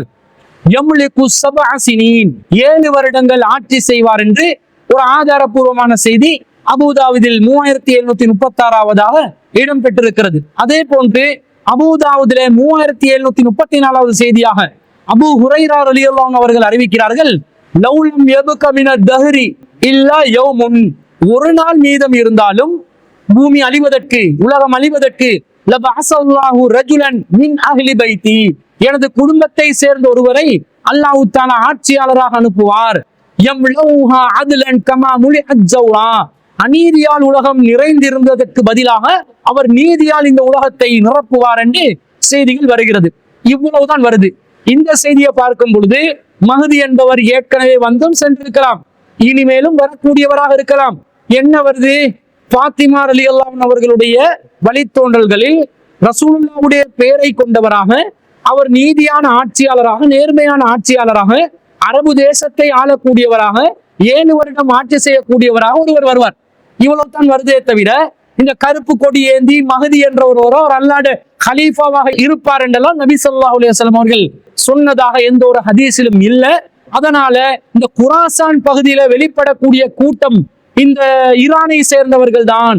அதுல வரக்கூடிய இப்ப உள்ள ஆயத்துல்லா குமேனியோ அல்லது அவருக்கு பிறகு வரக்கூடிய ஒருவரோ அல்லது அவருக்கு முன்னால் வந்தவரோ அவர்தான் மஹ்தி என்றும் அல்லாஹ்வின் கலீஃபா என்றும் ஈரானை சேர்ந்த ஷியாயிசத்துக்கு மார்க்கத்தின் சாயலை பூசி அதை இஸ்லாமியமயமாக்கி இஸ்லாமியர்களாக அல்லது முஸ்லிம்களின் சுன்னத் வல் ஜமாத்தை சேர்ந்தவர்களாக ஷியாயிசத்தை யாராவது சொல்லி வர்ணித்து பேசினால் அது மார்க்க ரீதியாக தப்பான செய்தியாக இருக்கிறது.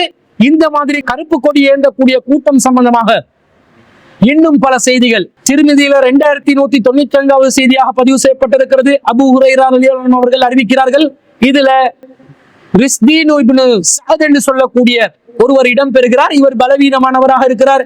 அதே போன்று அது தஹ்தீபுல 3ஆம் பாகம் 278ஆம் பக்கத்துல அறிஞர்கள் பல பேர் இந்த ரிஸ்தீன் இப்னு சஅத் என்பவரை குறை கூறியிருக்கிறார்கள்.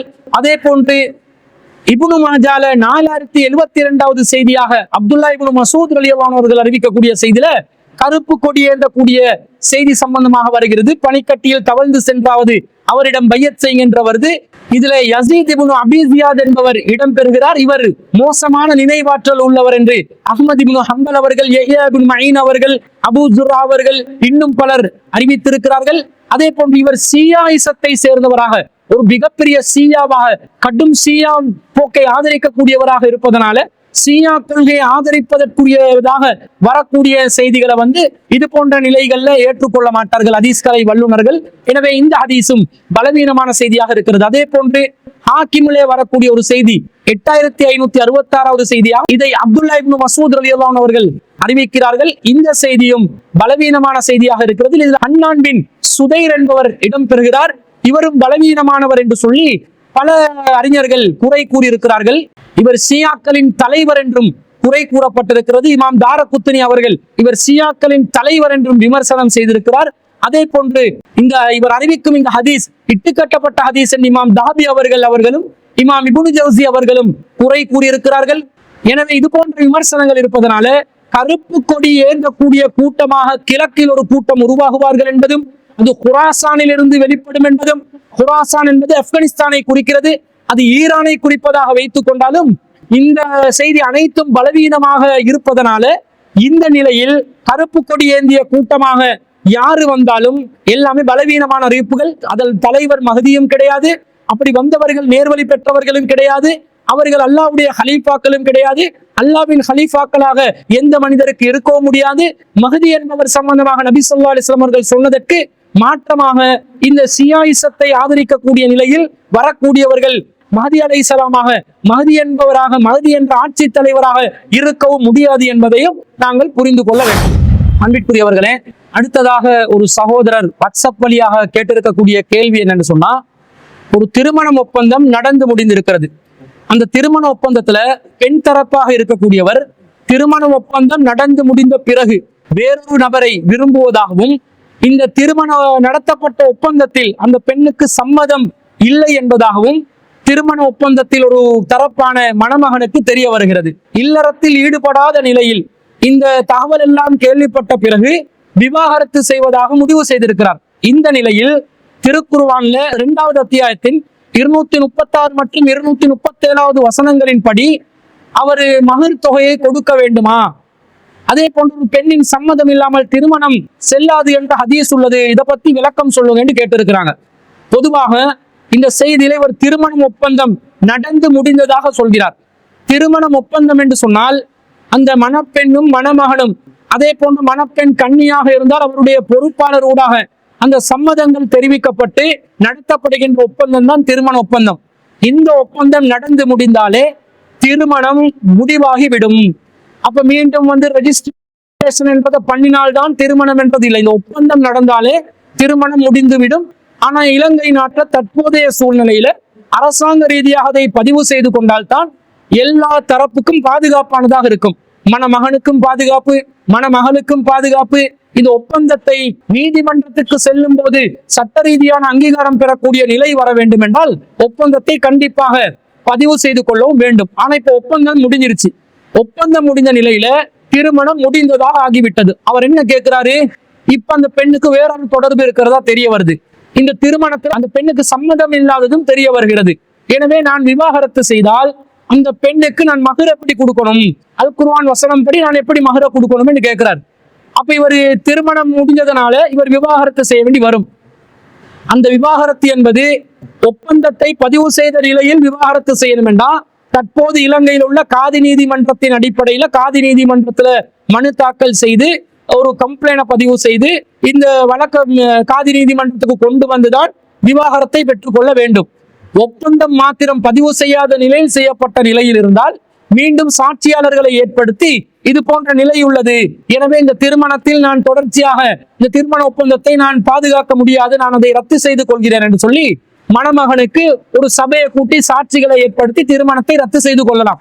அப்படி ரத்து செய்தால் திருக்குர்ஆன் என்ன சொல்லுது, சூரத்துல் பக்கரால 236வது வசனத்துல அல்லாஹ் சொல்றான், லா ஜுனாஹ அலைக்கும் இன் தல்லக்துமுன் நிஸாஅ மா லம் தமஸ்ஸூஹுன்ன, நீங்கள் ஒரு பெண்ணை தீண்டாத நிலையிலோ அவ் தஃரீலு லஹுன்ன ஃபரீலா, அல்லது அவர்களுடைய மனக்கொடையை மகர் தொகையை முடிவு செய்யாத நிலையிலோ ஒரு பெண்ணை நீங்கள் விவாகரத்து செய்தால் அவர்களுக்கு நீங்கள் ஒரு மத்தா தொகையை கொடுங்கள்.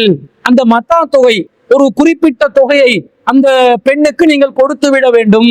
அது எப்படி, வஅலல் முஸிஇ கதரஹு, ஒரு வசதி படைத்தவர் அவருடைய தகுதிக்கு ஏற்றவாறும், வஅலல் முக்திரி கதரஹு, ஒரு ஏழை அவருடைய தகுதிக்கு ஏற்றவாறும், மத்அம் பில் மஅரூஃப், இது ஒரு அழகான நியாயமான முறையில் மத்தா தொகை கொடுக்க வேண்டும். ஹக்கன் அலல் முஹ்சினீன், இது நன்மை செய்பவர்கள் மீது கடமை என்று அல்லாஹ் சொல்கிறார். அப்ப 2வது அத்தியாயத்துல 236வது வசனத்துல அல்லாஹ் என்ன சொல்றான், நீங்க திருமணம் முடித்து விட்டீர்கள், ஆனா மனைவியுடன் இல்லறத்தில் ஈடுபடவில்லை, மகர் தொகை எதுவென்பதை உறுதியாக முடிவு செய்யவில்லை. இந்த நிலையில நீங்க விவாகரத்து செய்வதாக முடிவெடுத்தால் நீங்க ஒரு மத்தா தொகையை கொடுத்துருங்க. அந்த மத்தா தொகை என்பது பொதுவாக விவாகரத்து செய்யப்பட்ட பிறகு பெண்களுக்கு கொடுக்கப்படுகின்ற ஒன்று. அந்த ஒன்றை கூட நீங்க இன்னும் நான் இல்லறத்தில் ஈடுபடவில்லை என்று காரணம் காட்டி கொடுக்காமல் இருந்து விடாதீர்கள். ஹக்கன் அலல் முஹ்சினீன், நீங்க கட்டாயமா இதை கொடுக்கணும். மத்அம் பில் மஅரூஃப், நல்ல அழகிய முறையில் ஒரு மத்தாவை கொடுக்க வேண்டும்.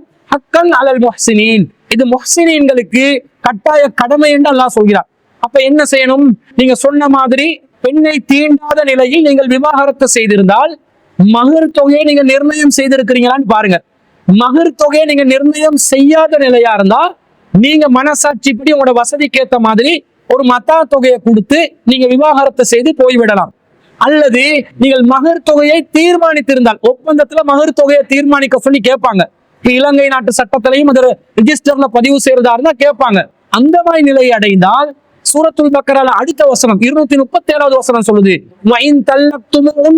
மின் கபிலி அன் தமஸ்ஸூஹுன்ன, நீங்கள் ஒரு பெண்ணை அவர்களை தீண்டுவதற்கு முன்பதாக விவாகரத்து செய்துவிட்டால் வகது ஃபரல்தும் லஹுன்ன ஃபரீலத்தன், நீங்கள் அவர்களுக்கு மகர் தொகையையும் உறுதி செய்து விட்டால் ஃபனிஸ்புமா ஃபரல்தும், நீங்கள் அவர்களுக்கு உறுதி செய்த அந்த மகர் தொகையில பாதியை கொடுங்க. முழுசா கொடுக்காம இருந்துடாதீங்க, பாதி அளவுல நீங்கள் கொடுக்க வேண்டும்.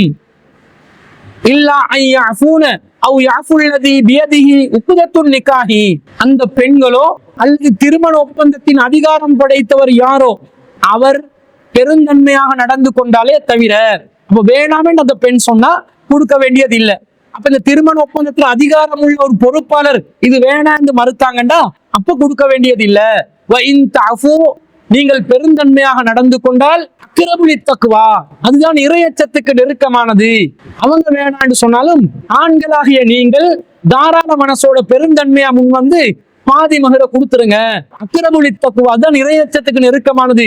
வலா தன்சவுல் ஃபலுல பைனக்கும், உங்களுக்கு மத்தியிலே உள்ள அந்த சிறப்பை நீங்கள் மறந்து விடாதீர்கள். இன்னல்லாஹ் பிமா தஅமலூன பஸீர், அல்லாஹ் நீங்கள் செய்வதை பார்ப்பவனாக இருக்கிறான் என்று அந்த வசனம் முடியுது.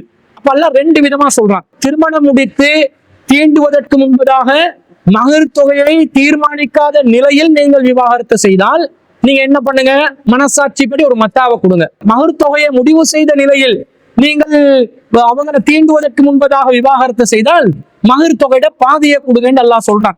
அப்ப அந்த பெண்ணுக்கு அந்த திருமணத்துல சம்மதம் இல்லாமல் தான் திருமணம் பலவந்தமாக செய்யப்பட்டிருக்கிறது.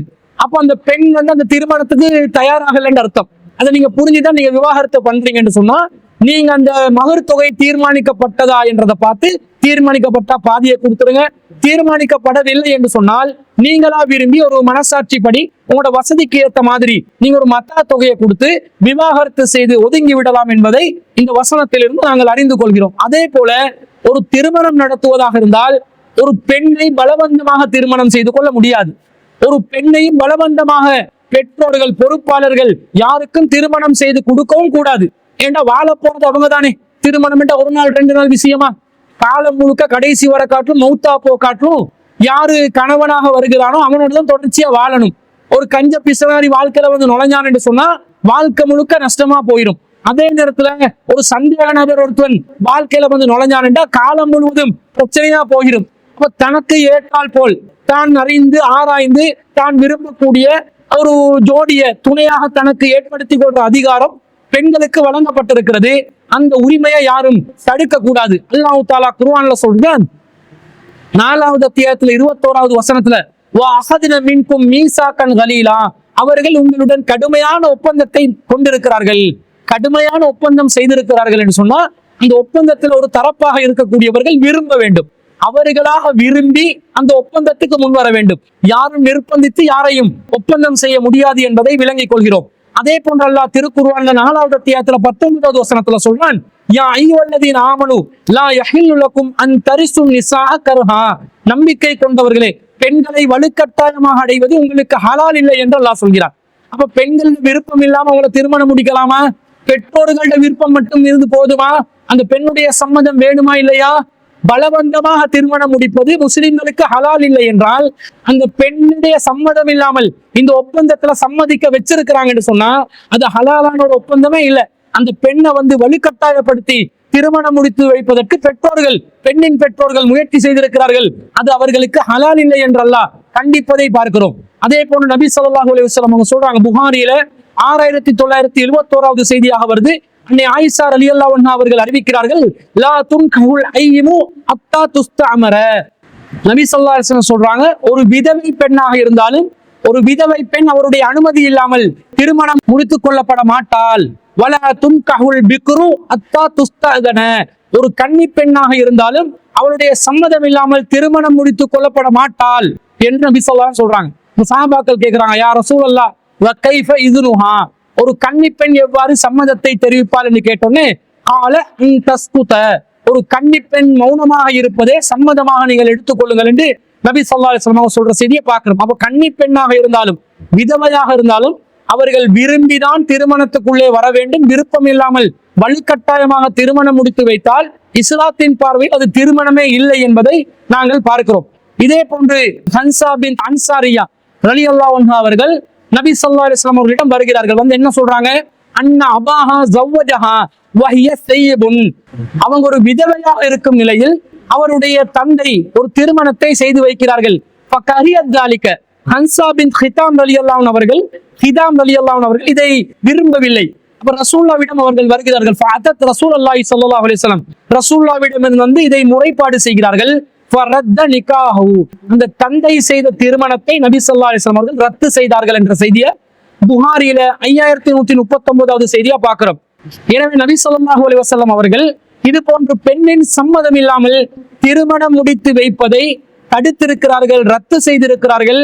எனவே அந்த பெண்ணுடைய சம்மதம் இல்லாமல் நடைபெற்ற திருமணம் இஸ்லாத்தின் பார்வையில் திருமணம் ஆகாது. இந்த குறித்த சகோதரர் அவராக விளங்கிட்டாரு. எனவே அந்த பெண்ணிடமிருந்து ஒதுங்கி அவரு மத்தா தொகையை கொடுக்கிறதா மகர்ல பாதியை கொடுக்கிறதான்றத அவர் எந்த நிலையை அடைந்திருக்கிறார் என்பதை வைத்து அவர் தீர்மானித்து அந்த திருமணத்திலிருந்து அவர் ஒதுங்கிக் கொள்வதுதான் அவருடைய மறுமை வாழ்க்கைக்கும் இன்மை வாழ்க்கைக்கும் சிறப்பானதாக சிறந்ததாக அமையும் என்பதை கூறிக்கொள்கிறார். அன்பிற்குரியவர்களே, அடுத்ததான் என்ன கேள்வி கேட்கிறாங்கடா, ஒரு சகோதரர் சஹீஹ் முஸ்லிம்ல 5000வது செய்தியாக வரக்கூடிய ஒரு செய்தியை எடுத்துக்காட்டி அதுல ரசூல் ஸல்லல்லாஹு அலைஹி வஸல்லம் அவர்கள் நீ அவர்களுடைய வாயில் சுடு சாம்பலை போட்டவரை போன்றவர் என்று நபி ஸல்லல்லாஹு அலைஹி வஸல்லம் ஒரு வார்த்தையை பயன்படுத்துறாங்க. இதனுடைய விளக்கம் என்ன என்று சொல்லி ஒரு சகோதரர் கேட்டிருக்கிறார். அவர் சொல்ற செய்தி சஹீஹ் முஸ்லிம்ல 5000வது செய்தியாக பதிவு செய்யப்படுது. அபூ ஹுரைரா ரலியல்லாஹு அன்ஹு அறிவிக்கிறாங்க. அதுல என்ன வருது என்று சொன்னா, ஒருவர் சொல்கிறார் அல்லாஹ்வின் தூதரிடம் வந்து, யா ரசூல் அல்லாஹ், அல்லாஹ்வின் தூதரே, இன்னலி கராபத்தன், எனக்கு உறவினர்கள் இருக்கிறார்கள், அஸ்லிஹும் வயக்தஊனி, நான் அவர்களை ஒட்டி நடக்கிறேன், அவர்களை என்னை வெட்டி நடக்கிறார்கள், வஉஹ்சினு இலைஹிம் வயுஸிஊன இலைய, நான் அவர்களுக்கு நல்லதை செய்கிறேன், அவர்கள் எனக்கு கெடுதிகளை செய்கிறார்கள், வஅஹ்லுமு அன்ஹும் வயஜ்ஹலூன அலைஹ, நான் அவர்களுடைய விஷயத்தில் சகிப்புத்தன்மையுடன் நடக்கிறேன், ஆனால் அவர்கள் என்னுடன் ஜாஹிலியத்தன்மையுடன் நடக்கிறார்கள், அறியாமை தன்மையில் நடக்கிறார்கள், கடுமையாக நடக்கிறார்கள் என்று சொல்கிறார்கள். ரசூல் ஸல்லல்லாஹு அலைஹி வஸல்லம் சொல்றாங்க, ஃபகால லஇன் குன்த கமா குல்த, நீங்க சொன்ன மாதிரி தான் நிலை இருக்கும் என்று சொன்னால், ஃபகஅன்னமா துஸிஃபுஹுமுல் மல்ல, நீ அவர்களுடைய வாயில் சுடுசாம்பலை போட்டவள் போன்றவராவார், வலா யஸாலு மஅக மினல்லாஹி லஹீருன் அலைஹிம் மாதும்து அலா தாலிக, நீ இந்த காரியத்தில் நீடிக்கும் காலம் வரைக்கும் அல்லாஹ்விடமிருந்து உனக்கு உதவக்கூடிய ஒருவர் தொடர்ச்சியாக இருந்து கொண்டே இருப்பார் என்று நபி ஸல்லல்லாஹு அலைஹி வஸல்லம் சொல்றாங்க. இதுல என்ன வருது, ஃபகால லஇன் குன்த கமா குல்த, நீ சொன்னதை போன்று நீ நடந்து கொள்வார் என்று சொன்னால், ஃபகஅன்னமா துஸிஃபுஹுமுல் மல்ல, நீ அவர்களுடைய வாயில் சுடுசாம்பலை ஊட்டுவதை போன்று ஒரு நிலையில் இருக்கிறார் என்று வருகிறது. இதுல சுடுசாம்பலை வாயில போட்டாங்க என்னன்னு கேட்கிறாங்க. அது என்ன கருத்துன்னு சொன்னா, ஒரு சுடுசாம்பல் என்பது ஒருவருக்கு வந்து ஒரு உண்ணக்கூடிய ஒரு நல்ல உணவா, அது உடம்புக்கு நல்லதை செய்யுமா, கெடுதியை விளைவிக்குமா? கெடுதியைத்தான் விளைவிக்கும். அது வாயை சுட்டு பொசுக்கும், வயிற்றுக்குள்ள இறங்கினா குடலை சுட்டு பொசுக்கும். அது வந்து சூடுத்தன்மையாக இருக்கிறது, அதுல வந்து காபன் இருக்கிறது, அது உடம்புக்கு கேடு விளைவிக்க கூடியதாக இருக்கிறது. அது உணவு அல்ல, ஒரு ஹலாலான ஒன்று அல்ல, அது உடம்புக்கு தீங்கிழைக்கக்கூடிய ஒரு காரியமாக இருக்கிறது. இந்த நபித்தோழர் எப்படி நடக்கிறார், அந்த குடும்பத்தோட ரொம்ப நெருக்கமா நன்மை செய்து கொண்டே நடக்கிறார். ஆனா அவங்க எப்படி நடக்கிறாங்க, இவருக்கு தீமை செய்து கொண்டே இருக்கிறார். இந்த நபித்தோழர் அவருடைய கருணையான உள்ளத்தோடு குடும்பத்தார் என்னதான் வெட்டினாலும் ஒட்டி நடக்கணும் என்று நினைக்கிறார். குடும்பத்தார் என்னதான் எனக்கு அநீதி இழைத்தாலும் அவர்களுடைய விஷயத்துல நான் நன்மையை செய்யணும் என்று நினைக்க அவங்க என்ன செய்யறாங்க, வெட்டுறாங்க, அநியாயம் செய்யறாங்க, இவரை மடத்தனமாக இவருடைய விஷயத்தில் நடந்து கொள்கிறார்கள். அப்படி இருக்கும்போது ரசூலா சொல்றாங்க, நீ அவருடைய வாயில சுடு சாம்பலை போட்டு தீங்கிழைக்கக்கூடிய ஒரு காரியத்தை செய்யக்கூடிய நிலைக்கு நீ அவர்களை தள்ளுகிறாய். நீ நல்லதை செய்ய செய்ய அவங்க தீங்கு செய்ய செய்ய அவர்கள் என்ன நிலையில் இருக்கிறார்கள், உனக்கு தீங்கு செஞ்சு செஞ்சு பாவத்தை சம்பாதிக்கிறாங்க. அவர்களே தங்களுக்கு அநியாயத்தையும் சாம்பலையும் தங்களுக்கு அனுமதிக்கப்படாததையும் தங்களுக்கு தாங்க முடியாததையும் அவர்களுடைய வாயிலேயே அவங்க போட்டுக் கொள்றாங்க. நம்முடைய வழக்கத்துல சொல்றேன்னா, மண்ணள்ளி தலையில போட்டுக் கொள்ற மாதிரி ஒரு வேலையை அவங்க செஞ்சு கொள்றாங்க. அதுக்கு நீ என்ன செய்கிறாய், நன்மையை செஞ்சு செஞ்சு கடைசி வர காட்டுல இரு, நீ நல்லதையே செய்து கொண்டு இரு.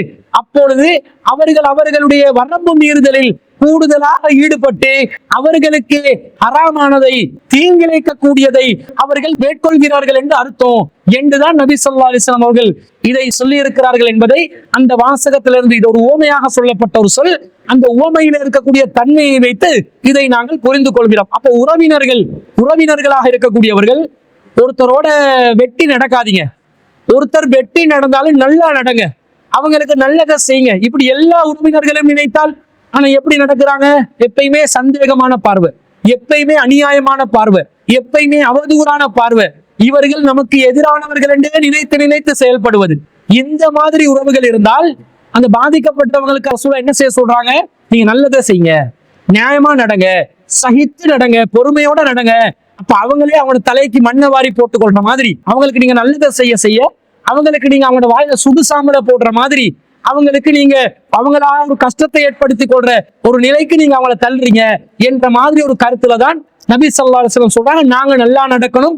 அவங்க இவங்களுக்கு என்னதான் அநியாயம் செய்தாலும் அந்த அவங்க செய்கின்ற அநியாயம் தான் அவர்களுக்கு ஒரு வரம்பு மீறுகின்ற ஒரு பாவமான தீங்கிழைக்கக்கூடிய காரியமாக அமையும் என்பதை தான் நபி ஸல்லல்லாஹு அலைஹி வஸல்லம் அவர்கள் உவமையாக சொல்லியிருக்கிறாங்கன்றதை வச்சு நாங்க நல்லதையே தொடர்ச்சியாக உறவுகளுக்கு செய்ய வேண்டும், நல்ல எண்ணத்தையே கொள்ள வேண்டும், தப்பாக நடந்தாலும் தவறுகளை சுட்டிக்காட்டி சீர்திருத்து அரவணைக்க வேண்டும் என்பதுதான் இதிலிருந்து நாங்கள் ஒரு பாடமாக பெற்றுக் கொள்கிறோம் என்பதை நாங்கள் புரிந்து கொள்ள வேண்டும். இன்றைய வாரத்திற்கான வாட்ஸ்அப் கேள்வி பதிலூடாக கேட்கப்பட்ட அந்த கேள்விகளுக்கு பதிலளித்திருக்கிறோம். இன்னும் கேள்விகள் இருக்கின்ற இன்ஷா அல்லாஹ் அடுத்தடுத்த வாரங்கள்ல பார்ப்போம். நேரத்தை கருத்தில் கொண்டு இதுவரைக்கும் கேட்கப்பட்ட கேள்விகளுக்கான விடைகளை குர்ஆன் சுன்னாவில் இருந்து நாங்கள் பதிலளித்திருக்கின்றோம். நாம் சொல்லக்கூடிய கருத்துக்கள்ல கூட மாற்று கருத்துக்கள் இருந்தால் நம்முடைய வாட்ஸ்அப் இலக்கத்திற்கு நீங்கள் அதை ஆதாரத்தோட சுட்டி காட்டினால் கூட, தவறான பதில்கள் வந்தாலும் அதை திருத்திக் கொண்டு நம்முடைய பயணத்தை தொடர்ச்சியாக கொண்டு செல்வதற்கு நாம் தயாராக இருக்கிறோம் என்பதை கூறிக்கொண்டு, திரையில் தென்படக்கூடிய வாட்ஸ்அப் இலக்கத்திற்கு உங்களுடைய கேள்விகளை தொடர்ச்சியாக அனுப்புமாறு கேட்டுக்கொண்டு இன்றைய வாரத்திற்கான உங்கள் கேள்வி நேரம் நிகழ்ச்சியை நாங்கள் முடித்துக் கொள்கிறோம். வாஹிர் தாவானா அல்ஹம்துலில்லாஹி ரப்பில் ஆலமீன்.